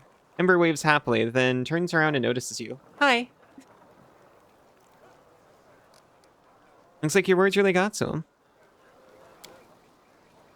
The demon's claws don't just rip up our bodies, but our souls too. Magic can heal cuts and broken bones, but the wounds that hurt most... They've not invented a spell for that. But you know, it's surprising. So many soldiers come to me. They say I bring them comfort, and I give them strength, but I don't do anything like that at all. I only talk to them nicely. I'm just a feather-brained little girl. What if something I say is wrong? Maybe I should keep quiet. But I can tell that my words make them feel better. I guess I'm confused.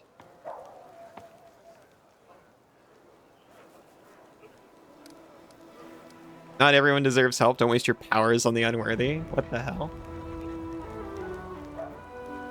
Don't second guess yourself. You're helping us. The soldiers are companions and me. You think so? I think I'm just wandering around saying silly things. She taps a scarred finger on her cheek. And then breaks into a smile. Alright. Must be true if you say so. Follow if you dare. Commander, allow me to say something. Everyone loves uncanny child soldiers. Great job, Commander.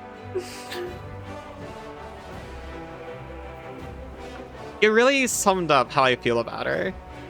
Creepy's not right, just uncanny. Unsure.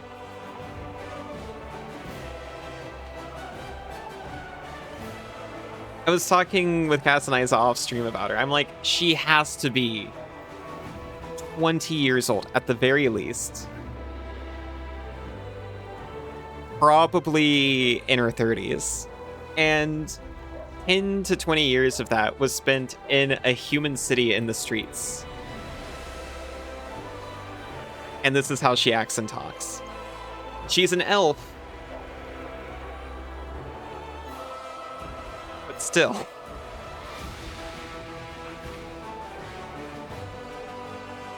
The time's gotta account for something. Erebeth looks even more serious than usual. Before you, this wasn't a war, it was agony, drawn out over decades. No one believed in victory anymore. When the demons attacked the city, for some it was a relief. At least the end had come. But they laid down their weapons and surrendered. They laid down their weapons and surrendered without a fight. I felt the same thing, but I somehow got through on stubbornness and the vague hope that if nobody found Anivia's body, she might by some miracle have survived, and that miracle was you. You returned my beloved to me, and I'd nearly lost all hope of seeing her alive again. Then you went on a destructive mission to the suicide garrison, and won the city back for us. You turned a defeat into a victory. I know it wasn't easy, but you make everything seem so effortless. You do everything just like that, she says with a snap, with a snap of her fingers. You do everything just like that.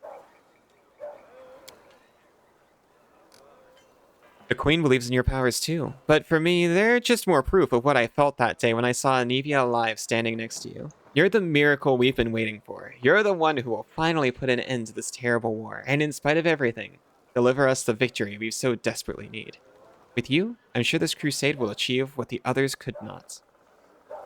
I found a scabbard with your name on it in the Grey Garrison, by the way. Just not responding at all to anything she just said. Erebeth looks down. This scabbard held the solemn hour, my family sword. My father once fought with it, and took it when I left, and I took it when I left home to become a paladin. Alas, it was not stolen. I parted with this heirloom willingly to help someone dear to me. Anivia needed expensive healing, and having no other way to procure the money, I pawned my father's sword. I think he would have understood. I'm sure he would have given up everything to help the family. Oh yeah, I've been hearing that a lot. Anyway, did you lose this? Just waggles heirloom scabbard at her. I hope to redeem the solemn hour eventually, but there was never enough money. And soon the sword disappeared from the pawn shop altogether. I have no idea who took it. Seems like I'll have to part with my father's sword forever. Is Anivia sick? You'll forgive me if I don't go into detail. It's a private matter. Suffice to say, everything is fine now. The treatment was costly, but it was worth it. You had the order's coffers at your disposal. How about I can see you truly love her? I love the word waggle. We don't use it nearly enough. I agree. We need to up our wagglage. A delicate blush appears on Arabeth's cheeks. She nods silently. You performed an action that was good. I said something vaguely kind. Arabeth lovingly traces the name imprinted on the silver on the scabbard's leather. My parents were loyal servants, yet it wasn't enough to earn them a title or a coat of arms. Still, however humble our name might be, it is worth something. I don't know if I'll ever see the solemn hour again, but at least I have its scabbard back. Thank you. Yeah, can you get us more soldiers too? Arabeth frowns. When we began the march on Dresden, we chose speed over numbers. If I order more volunteers to be recruited, they simply won't arrive in time. We could pay mages to deliver the troops to the camp, except I doubt that our army's coffers could afford it. We can spare 7,500 gold coins. I'll see to our reinforcements. I don't know how much money I have. Here you go. Later, Beth.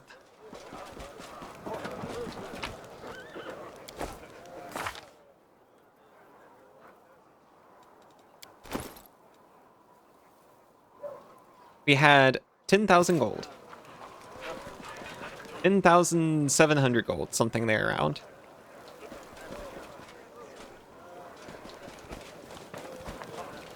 Oh good, the Hell Knights are here.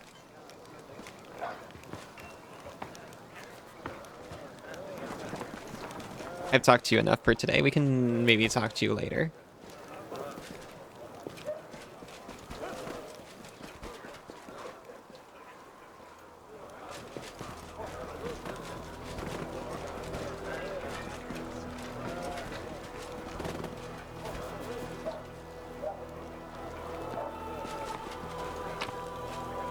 I'm off.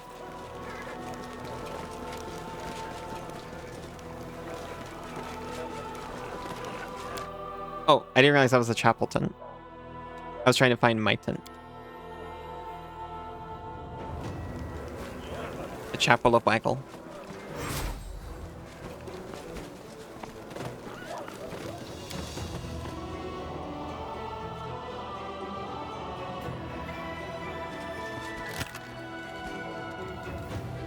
We have a short sword, the Claw of Chitska. We have a magic falchion. Short sword called Malady. A heavy pick.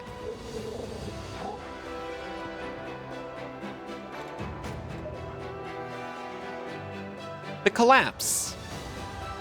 +1 Cold Iron Warhammer.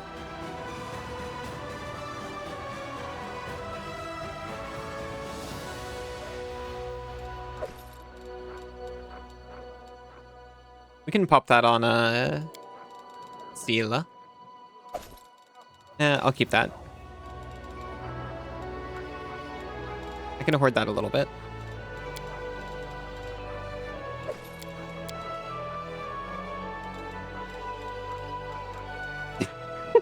Whoa, Ninja's a fox. Who could have seen this coming?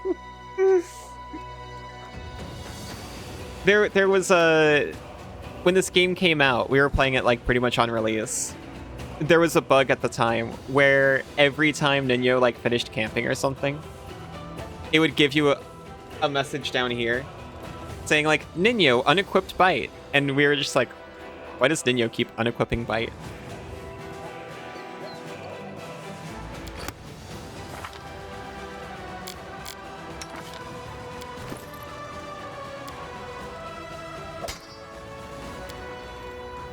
This is a paladin. Definitely. Ninyo takes out her dentures.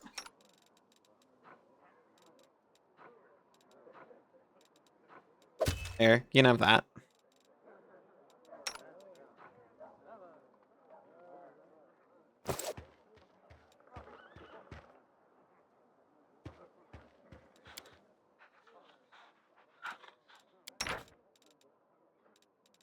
I need to learn my meals. I swear I've got more in the inventory. I just haven't learned. One more day, and I'm still alive. Everyone Good for you. dies, and I don't even get sick.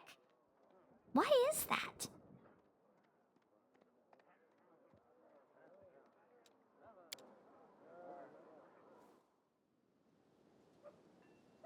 He's like a haunted porcelain doll. I do what I must.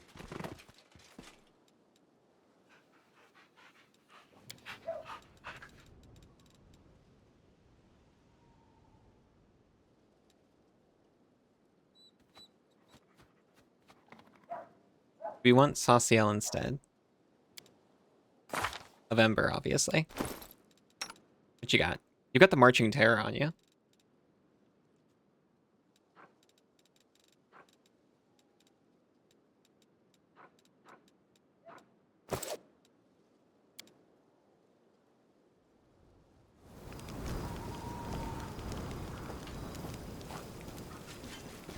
I want to trade people out here and there. Not just use the same party the whole time. I'm gonna try to do that.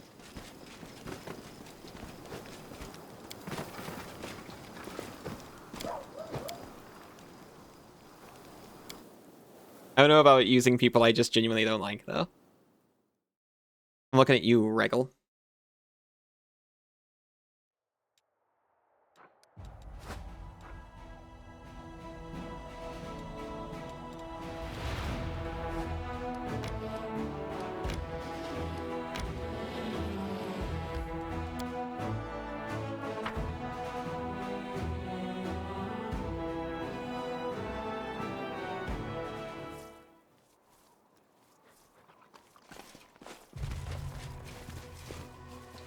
We do it my way.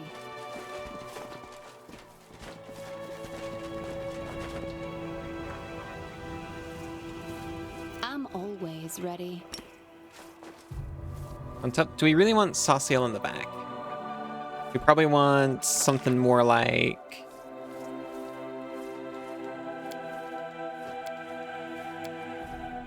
that.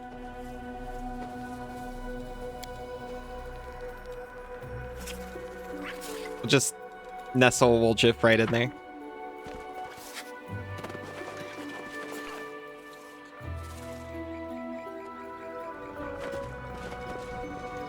We won't fall here. Oh, hi. I swear it.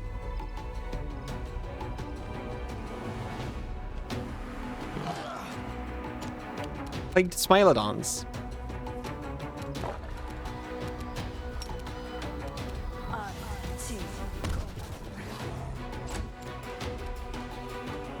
Into the fray.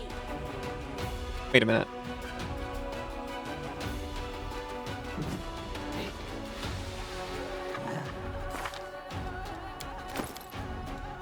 Hammer, shield, scythe, one-handed, holding arm out defensively. Isa doesn't even know what a Smilodon is. How could she not? He's a cat. Don't hold back.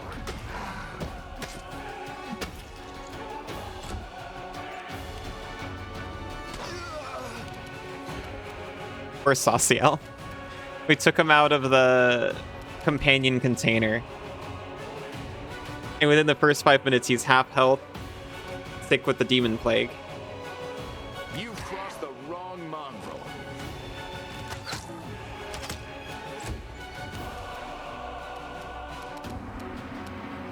right? Huh? Be gone, fiend!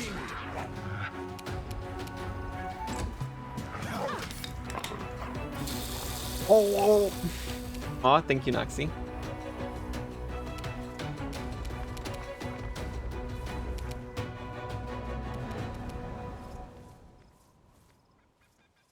Mind over muscle. The Inheritor, guide my blade. Strike!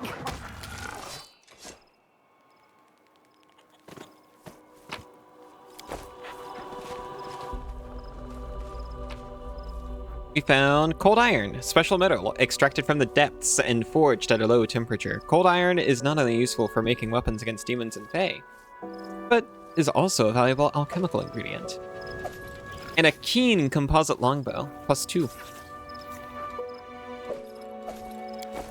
We might actually want to put that on our land immediately. Oh, the one he's got is also +2, but with other effects. Keen means it crits more easily. So this one crits on a 19 or 20, whereas the Wicked Longbow only crits on a 20. I'll take double crit chance, actually, the more I think about it. Speaking of, why can't we give people some bows? You're not hitting with a bow anyway. Just take a Masterwork composite bow. You are conceivably hitting with a bow. Take a +1 bow. You can hit people with a bow. But you're not proficient with a longbow. Never mind. And neither are you. Well, shoot. The Wicked Longbow, I suppose.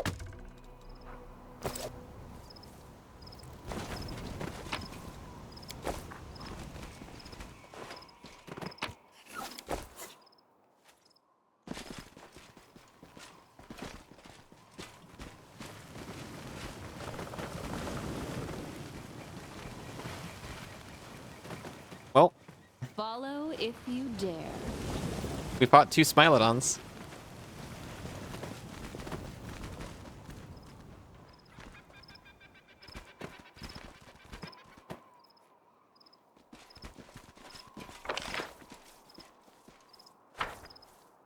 Well,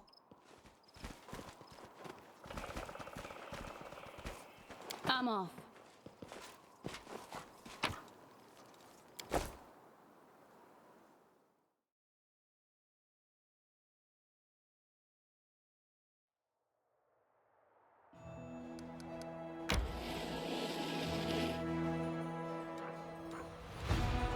I want to go to Chili Creek.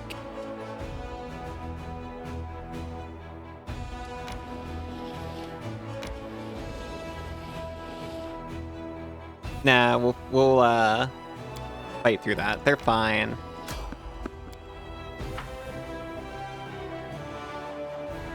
My people are strong. They can march while fatigued.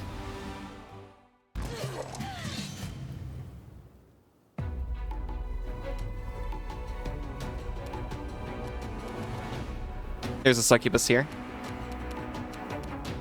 I'm immediately less sure about this.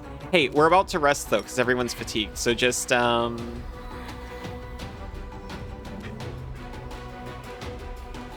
it with spells and everything you got.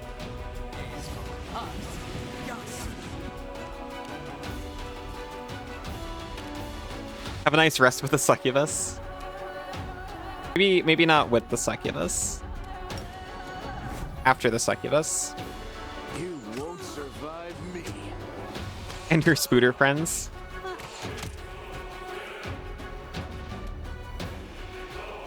Well, see, now I'm tempted.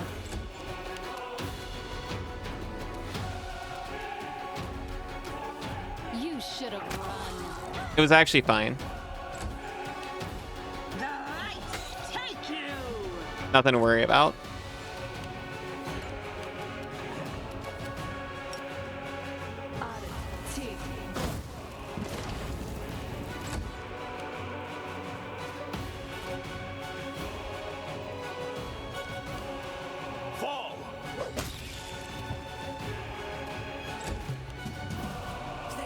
Thank you. Why not both? You know, I get it. Sometimes summer's too hot, but winter's too cold. So he's very passionately into fall. Endure this. This will hurt. I do what I must.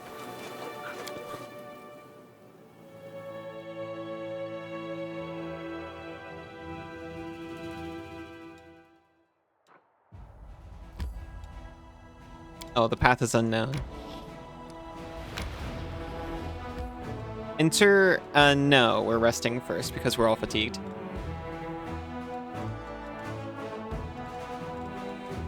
There it is.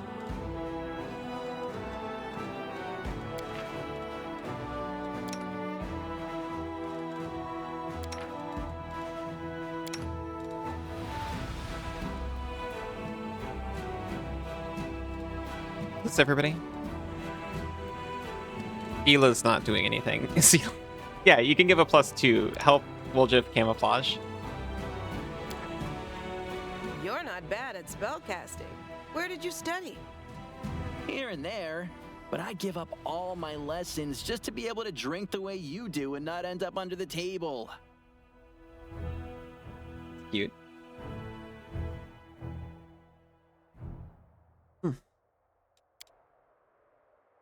Before we go in, though, I'm going to take a real quick break.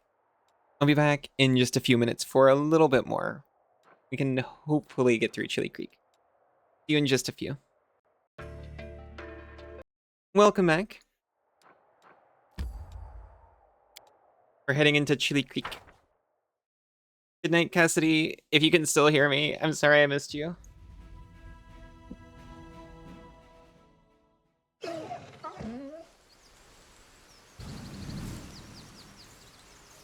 Welcome back, friend. It's time to act.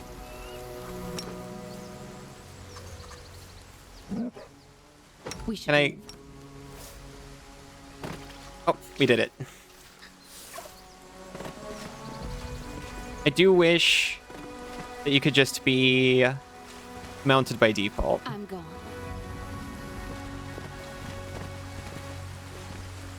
Sure, no. He was a cleric just starting out in the Defender's Heart. Since you brought me a Sodi. Thank you. He was traveling to this little village that didn't have any priest. Kudos off for the whole BRB trivia. Was it nice? I wish I could do that. That'd be awesome if I could just turn off for like 3 minutes. I do wish you could be mounted by default. Same. I was wondering if anyone was going to say it. Welcome back, Noxie. Welcome awake, friend. Juno walks thoughtfully around the grove. He pauses in front of a few trees, lingering there for some time. He seems to be examining something carefully. At the sound of your footsteps, he turns around abruptly. But the anxious expression on his face quickly gives way to an amiable smile. Commander! It's so good to see you. Seems you found time to visit our quiet backwater after all.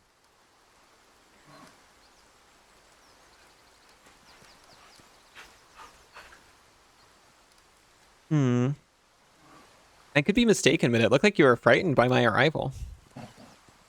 Oh no, you startled me, that's all. It's my overactive imagination. I can't get used to living in such a small village. The town where I grew up was a good deal larger, and it was located near a trade route, so there were always lots of new faces and plenty of people bustling around. Here, though, it's different. The moment you step outside the village, you're all alone. You can walk for miles in any direction with only the birds and animals for company. This is, of course, the way Aristotle teaches us to live. But truth be told, it still makes me feel somewhat uncomfortable. How do you like living in the village? I'm getting used to the way of things. I still got the occasional sidelong glance from the locals, but that's not surprising. After all, I'm just some stranger who decided to show up without an invitation and settle down in the village. But the church warned us about this. Such caution is to be expected at first. I just have to do my best to earn their trust. I heal, I purify the water, I give blessings. Sooner or later they will accept me as one of their own. I like that, as far as we can tell, his mission from his church is to come here to this village without a priest and help them. And that's it.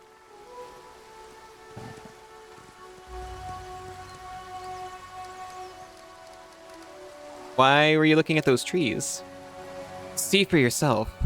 He points to one of the branches, and among the leaves, you notice a small doll made of grass and seaweed tied with blue ribbon. I keep finding them here in the grove. I think it's some kind of local ritual. I've asked the villagers to tell me what it means, but they won't give me an answer. I just don't understand the reason for all the secrecy. It's so quiet here. War makes you forget what peace feels like. I understand. My time in Canopus gave me a small taste of war. I only had to live through it for a few days. But I know the horrors I witnessed will haunt my nightmares for years to come. I cannot imagine how hard it is for those like yourself. Soldiers who have given their lives to this cause. The priest places a hand on his heart. You have chosen to fight there in order to protect our peaceful and quiet life here, and I thank you from the bottom of my heart. What do the locals think of Aristil? They're indifferent. They're pragmatic people, you know. They don't have time for theology. If old Deadeye helps them survive, that's good enough for them. You know, some priests get overzealous with sermons. They demand that people pray, observe all the rituals, make sacrifices. And then those priests, all holy and pious, are surprised when locals kick them out of the village, right into the nearest ditch. The priest laughs. I was taught differently. First, you have to prove your worth. You have to show them why you and your deity are useful. It's only after they've begun to trust you and start asking questions about your faith that you can really share your beliefs. And then you can tell them all about old Deadeye and his teachings. Well then, will you show me around the village? Of course, let's go. You'll get to meet the locals, see how we live. Maybe you'll even manage to get some peace and quiet, a temporary respite from the hardships of war.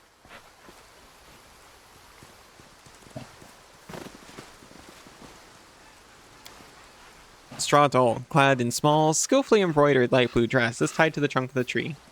So cute.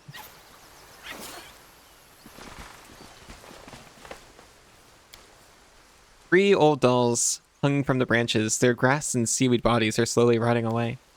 A small doll made of grass is tied to the tree with a dark blue ribbon.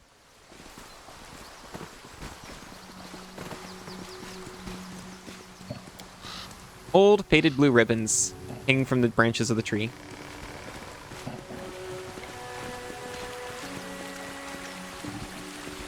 We do it my way. Beowulf, hello. Nature? Nature? No reason to interfere with all that? Certainly. This will be quick. Oh, hello. Less nature.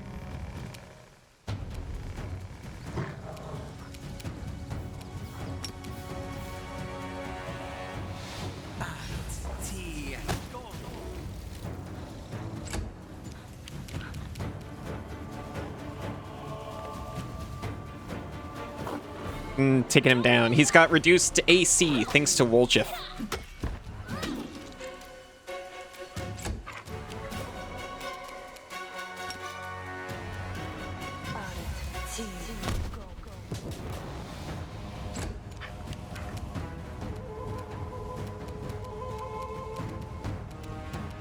Can I charge?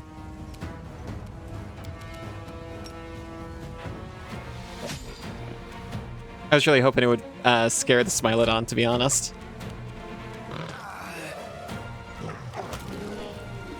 Poor Sauciel. Make every strike count.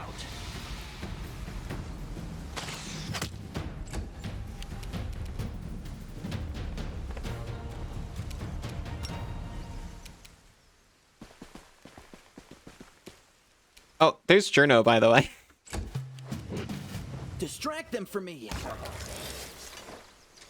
So, is that common around here? Getting partially succeeded. Follow if you dare.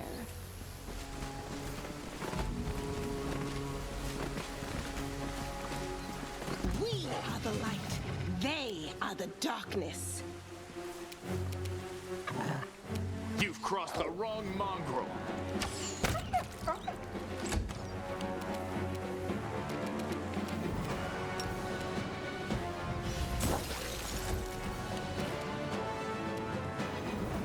What's your AC up to now? 29?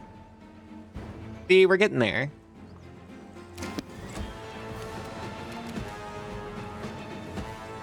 So tempting to just run up in full attack. Look at her go.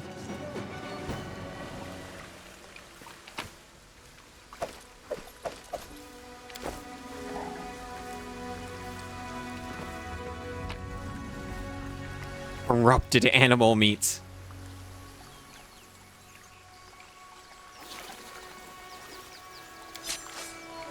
Oh yeah. I was just talking about actually learning the recipes we picked up. We have picked up recipes, right? We've got moss pottage. Fish on a stick. And midnight soup. And seasoned wings and thighs.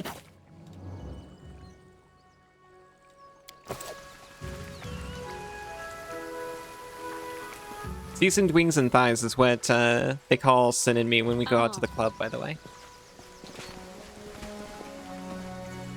Yet another obstacle. And by club, I obviously mean the Tabletop Gaming Club, because we're well seasoned and experienced.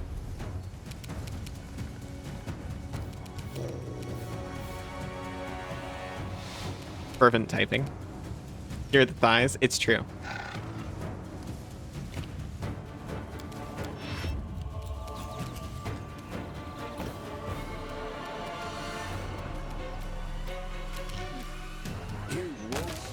Oh no! I didn't even see that one land.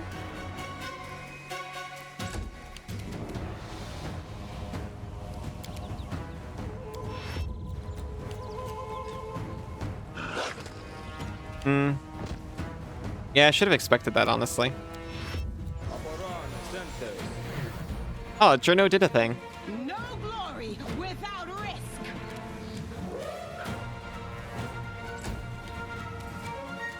Did he stand up? Yeah, stand up. It'll be okay. Time to share your treasures. Additional wolf. Hello. You should have run. I'll prove myself to be the stronger, the strongest of the dogs. I will bring down the divine wrath.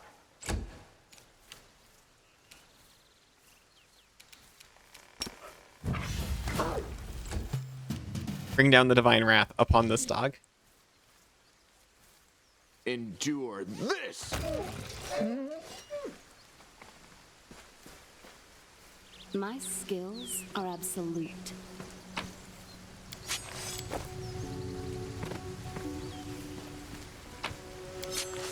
No! We didn't get a saleable skin.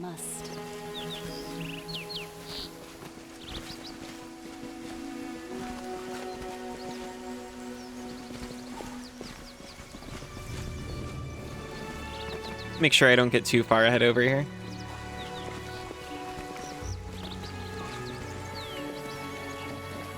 That's the problem with all this movement speed. Megaloceros! Hi. You scared me.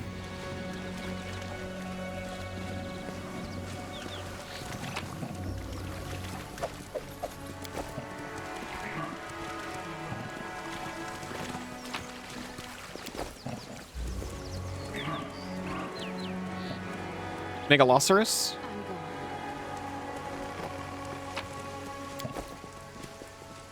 Megan Saros.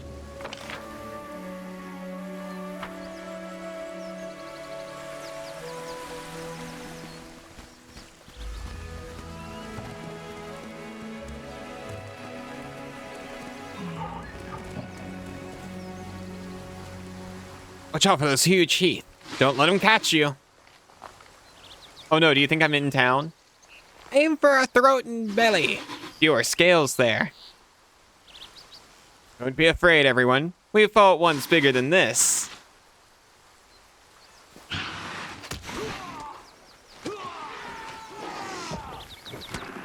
Ah, a test of my abilities. Don't worry, I've got us into turn-based mode. This will hurt.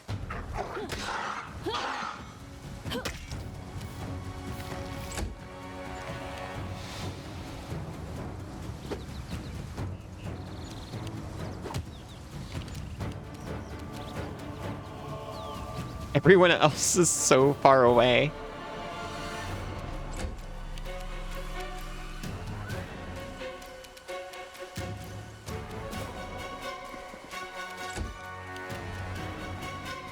He's got some move too.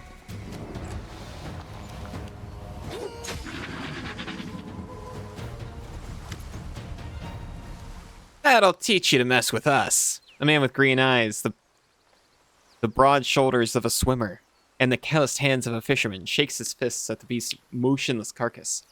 Something's got him all worked up. That's the second time they've crawled out this month. So let them come. A woman, her eyes the same shade of green as the fisherman, smiles at you. It's not the first time and it won't be the last, but what's it matter? They can't hurt us, and we can use their hides to make a lot of waterproof coats and cloaks. Urkel, Melissa, I'd like to introduce you to someone. This is Alusa, the commander of the Crusade. She's the one I told you about. Ah, a real hero in our little backwater. It's so nice of you to drop by. We've never had anyone important come to visit. Heroic acts are important, but sometimes it's good to leave the front lines and talk to ordinary people living ordinary lives. Anyway, welcome to Chili Creek.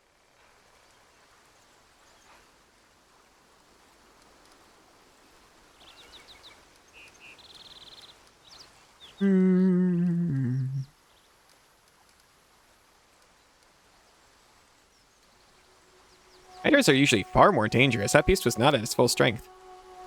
I can tell you have an eye for such things. Well, of course she does. She's the commander of the Crusade. She probably could have told you all that with her eyes shut. Melissa smiles at you. It's all thanks to our mother, Icy Real. She takes care of her children and won't let anyone hurt them. She fills our nets with fish and drives away the monsters. That's right. And if she doesn't drive the beasts away, she will weaken them, so we can kill them and harvest their hides. Icy Real? Who's that? She's right here. Merkel nods towards the river. Did you think this was the Selen? No. It'd take you half a day rowing before you reach that river. It's big, to be sure, and very important. The Selen flows through at least a dozen countries, but where would the Great Selen be if it wasn't fed by thousands of little streams and creeks such as our dear Icy Rill? The people of Chili Creek hold the river in great reverence. The priest's observation is matter of fact, but you notice his voice sounds a bit strained. How can we not? Our whole lives are built around the river. From the wedding wreath we send down its stream to the funeral boat that floats away on the waters when the time comes. Our mother, Icy Rill, feeds us, gives us water, protects us. With a kind smile, Merkel casts a sidelong glance at the frowning priest.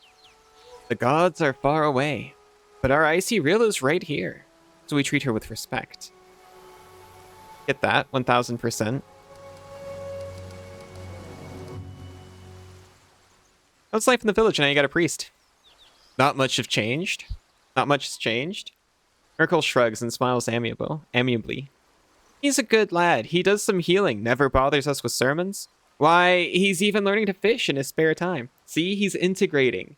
He's just like, yeah, I like Aristotle. Do you want to hear about it? And they're like, no. And he's like, okay, maybe I'll tell you later. Can I learn to fish? And they're like, sure. He also knows a lot of songs. And when he sings, it makes you want to sit and listen.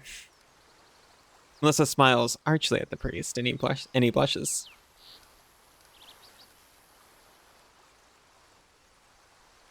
You two looked very confident when you were giving orders to the other villagers during the fight. Are you in charge here? Well, how do I put this? Our village is too small for anyone to be in charge. We just happen to know a thing or two about using a weapon. So if some nasty creature comes crawling out of the river, we give the orders, but when it comes to fishing or fixing nets, we'll be the ones following orders. We're not an army, and there are no officers here. We all live together, solve our problems together. and serve the icy rail together. Decent, reasonable living. Although, truth be told, it's only been in the last few years that people have really started listening to us. Before that, villagers kept to themselves, and no one wanted to go poking their nose into anyone else's business. When we first came up with the idea to start trading on the river, the other villagers stubbornly dug in their heels. But after money and goods began to flow into the village, they changed their minds. Oh yeah? Yes, the village has been growing. We're getting to see all sorts of things we'd only ever heard about before. The year before last, we had a fair, and people came all the way from Canabras to attend. Then a priest came, and we'd never seen one of those before in these parts, and now who'd have thought? The commander of the crusade has decided to pay us a visit. The two of you look very much alike. I assume you're related? Right you are. Merkel ruffles Melissa's hair. She laughs and tweaks his nose. She's my little sister. Takes after our granny. May her memory never fade. She was always restless, couldn't sit still, and Melissa's just the same. She's always up to something. And you look at... And you took after our grandpa. May the river silt be his featherbed. You're as brave as he was, and just as stubborn.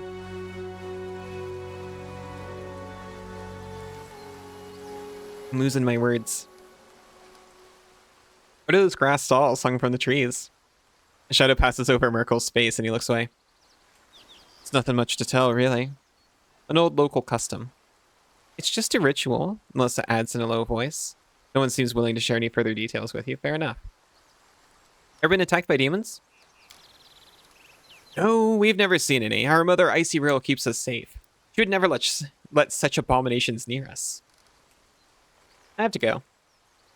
Back to the front, Melissa shakes her head sadly. I can't even imagine the nightmarish creatures you have to fight there. Have a safe journey, and a swift victory.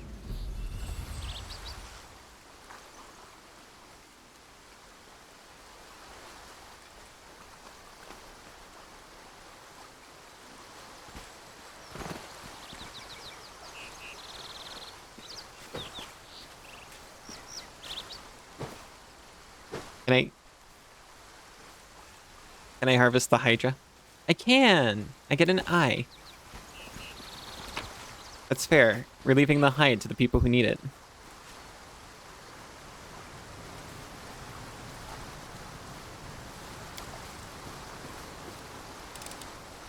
Pretty good, aren't I? Gloves? Oppressor's gloves.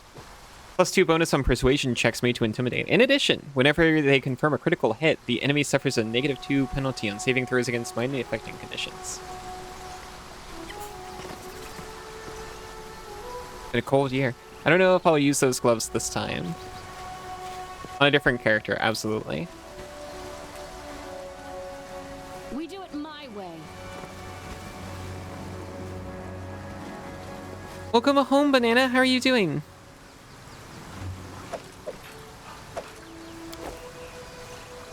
I was work and showered.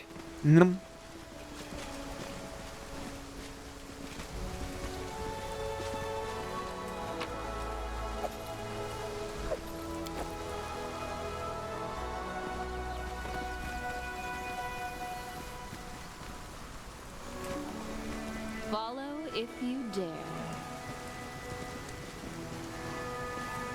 How's your transparent wolf? I'm doing very okay.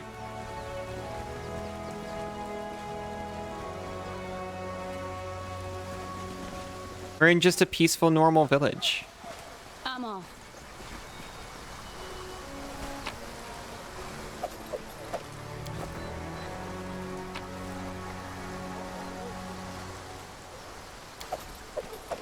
We're learning how to make Godspeed salad.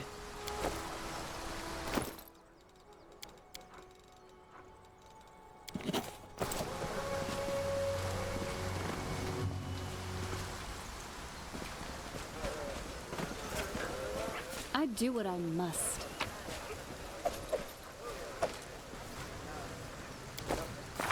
Oh yeah, something else that I never actually realized. So if you read these,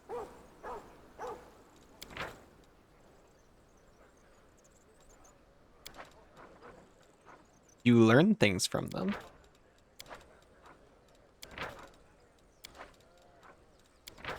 I never thought to do this before. because like when you just mouse over it, you get to see most of it. But actually opening up the info. And also, I've always done it from the screen. Apparently there is a pop-up that says, oh, you learned something from that. Please definitely don't do that. But now if I go to character.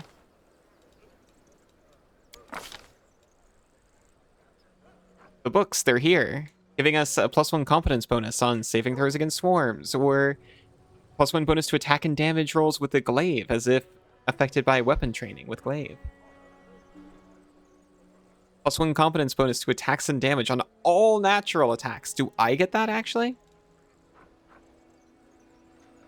Just a +1 shield bonus against demons. I don't. I can read.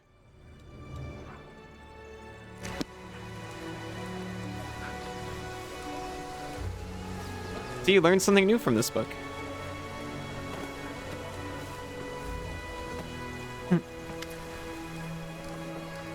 This is the way we live out here. We're not wealthy, but things are at least relatively quiet. All of these are the same options.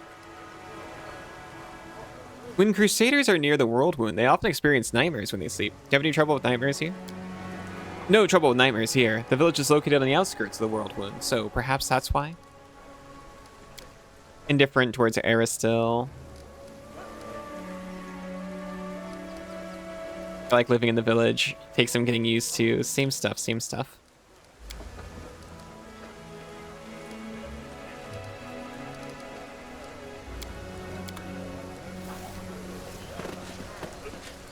They're also friendly too. I'm gone.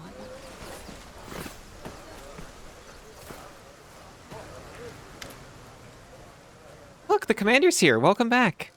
Please, stay for as long as you like. How are things going in the village? Not much happens in the village. I'm sure you have a lot going on, and stuff is always happening in the cities and on the front lines, but things are pretty quiet here. But let's see. What's the latest news from our little village? Well, we went fishing and caught some roof. They were big, too. Nice and plump, fat as piglets, I tell you. What else? Weevils have eaten through our carrots. They gobbled up everything, down to the last stalk. Then the other day, old Breg went up to fix his roof and took a hard fall. Hadn't been for Journo and his prayers. He'd have kicked the bucket by now, no doubt about that. You must think it's ridiculous to call any of this news. Can you pick up those pumpkins?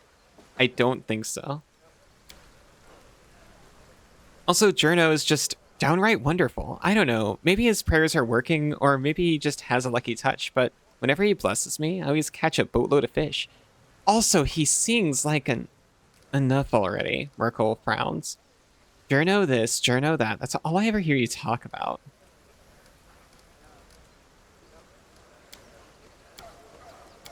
We do it my way. Sadly, no, I can't even loot them.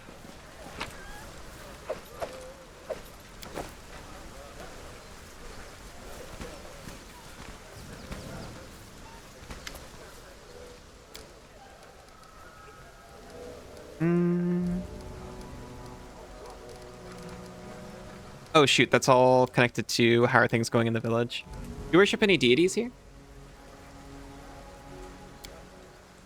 Faith, religions, deities. With all due respect to Journo, no one out here has time for such things. Maybe people in the city can go around saying prayers and listening to sermons, but in a backwater place like this, we're just doing what we can to survive. There's only one provider and protector for us. Our mother, Icy Rill.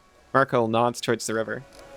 Yeah, the river doesn't care about prayers or sacrifices. And if the Icy Rill wants something in exchange for her help, she just takes it without asking. Melissa stares pensively at a piece of driftwood as it's carried away by the current. That's fine and reasonable.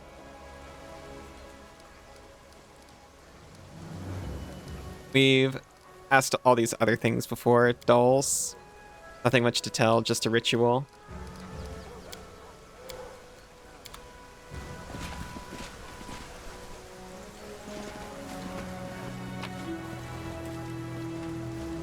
Follow if you dare.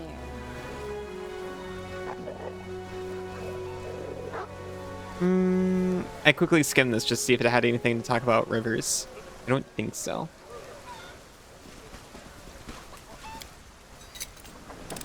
This is my kind of work. I was like, oh, maybe this is here because it's relevant. Anyway, let's rob these people blind. And just glancing aside while Woljif does this, don't worry about it. A golden trinket.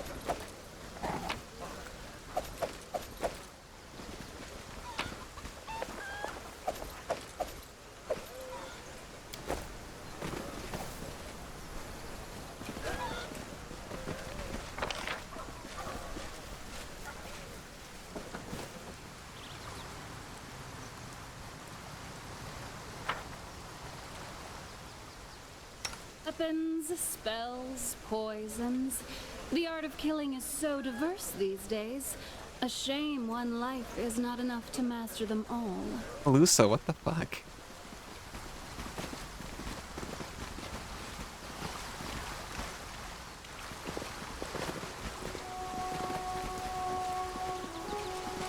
I'm off.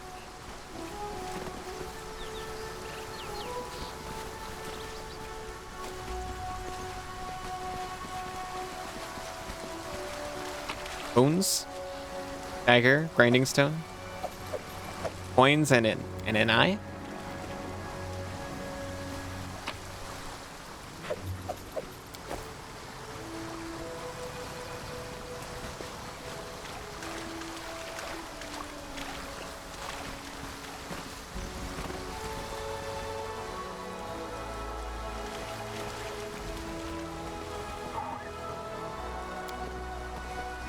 Yeah, I'm sure that's fine.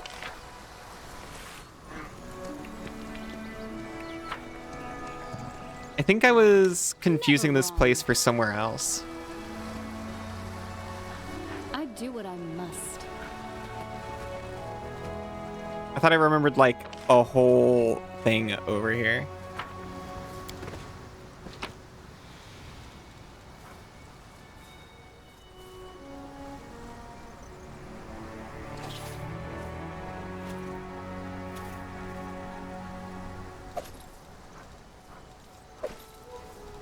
On my way out, I'm taking your spoon.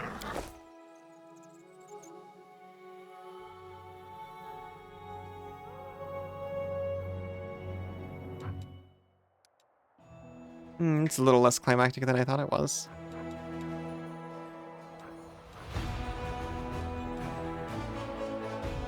I'm gonna get us ready to go to the Leper's Smile next time. But we're also gonna start closing out here.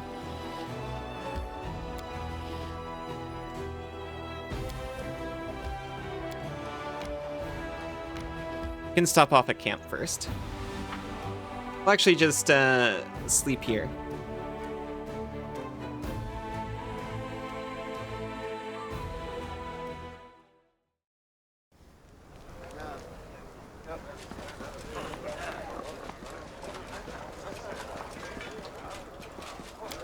Oh, that's Nira Dunwater's tent.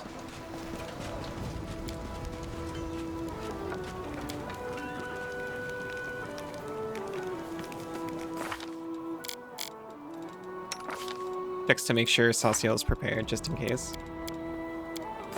Because I was about to rest anyway. Just because I had barely used him last time. Mysterious Elf, hello. Wounded Elf, huh? Well, there are lots of wounded in Canabras. Who wounded him? In what way? Anivia appears relaxed, even nonchalant, but her eyes gleam attentively. And her hands, as if by coincidence, are resting on her belt next to her weapon. How should I know? It must have been demons. If the wound was serious, I doubt he fully recovered from it. Maybe if you could point me towards a healer, I could... The woman, wrapped in rags all the way up to her eyes, turns at the sound of your footsteps. Damn it! In a lightning-fast motion, Anivia knocks something from the woman's hands, an amulet that seemingly appeared out of nowhere. It falls to the ground and disappears in a flash of magic. What's the rush, sweetheart? Stay a while. The commander and me, we got a couple questions for you. You want to escape this time? Who are you, and why are you hiding your face? Hear a heavy sigh coming from under the shawl. Fine, you got me. We'll talk. Not here. Leave me somewhere away from prying eyes. She's all yours, Commander. I caught her, I handed her over, and now, as they say, I wash my hands of this whole affair. do you want from me, soldier? In an exasperated gesture, she rips the half mask off her face. You see her black skin and crimson eyes. It's Kaylessa, the elf you met in Canabras.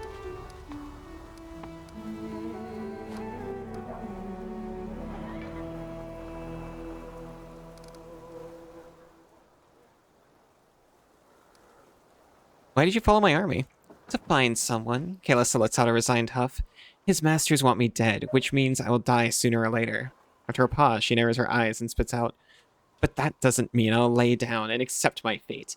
I'm no lamb to the slaughter, and I won't be waiting for a kindly executioner to come for me knife in hand. Never again.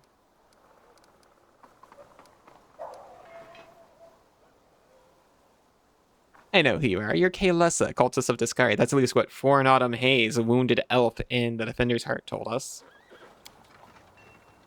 That's a lie. Her crimson eyes flash, and she says firmly, I loathe demons, and I'll kill any I come across. Perception. She's clearly holding something back, but she doesn't appear to be lying either. Whatever it is she's hiding, her claim that she hates demons sounds quite convincing. You're not lying, but you're not telling me the whole truth. What, was I supposed to pour my heart out? She looks at you defiantly. You have your war, soldier. I have mine. You're fighting chaos and madness, and I'm fighting lies and hypocrisy. But we are both willing to die for our cause, aren't we? I believe you. Horn is in the camp. Watch out for him. The crooked smirk, Kaylessa says grimly. He's the one who should watch out for me. We did a good deed today. Certainly. We do it my way.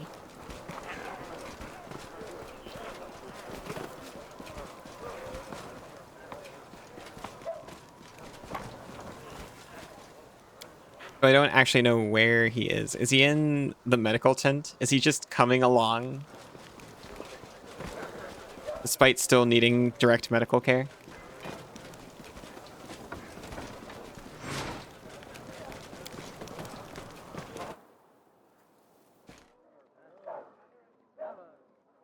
He sure is. Celestial's in here too. Yosh. Aw, Sybil, hello. Thank you for the head pads. The elf before you casually rests his bandaged arm on the weapon at his side. He bows his head with dignity. I congratulate you on your new rank, Commander.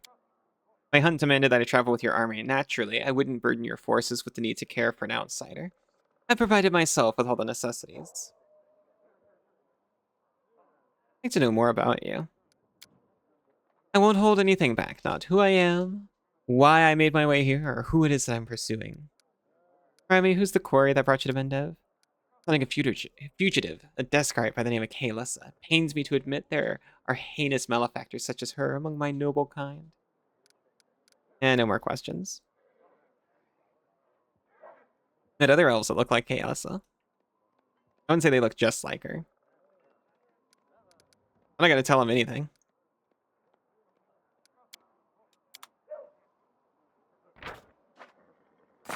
Why would I?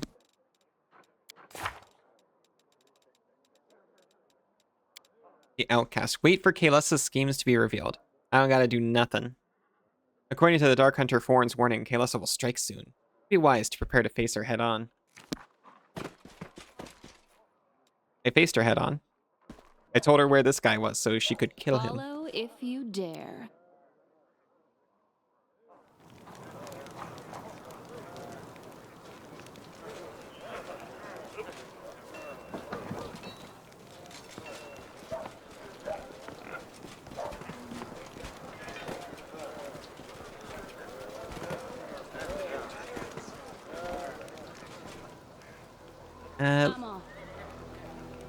There it is.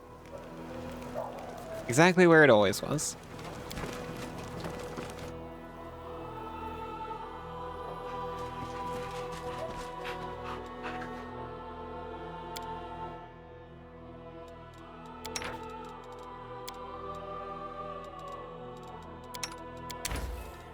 Let's see.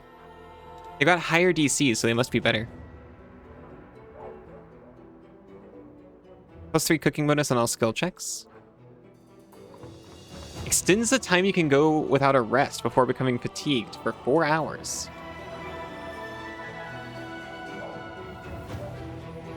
Okay, I was so stuck on 1.5 temporary hit points per level. Gotcha. A number of temporary hit points equal to half your level, rounded down. Got it.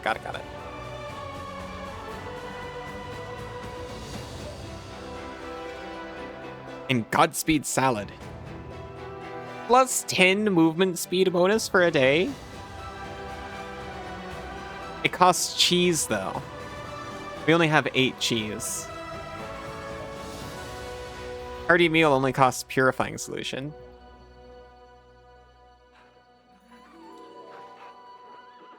+1 on all skill checks. +3 on all skill checks.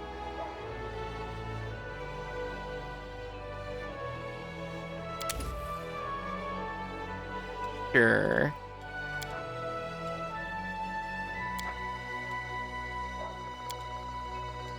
You've got it all worked out. You go around in spiky armor looking mean, and then you can do whatever you want. That's the life. Oh, I'm so sorry. I didn't know I was going to shut up old Jif by doing that.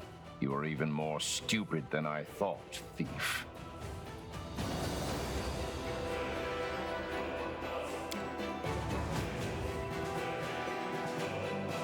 Alright, we're all rested up, ready to march to Leper's Smile next time.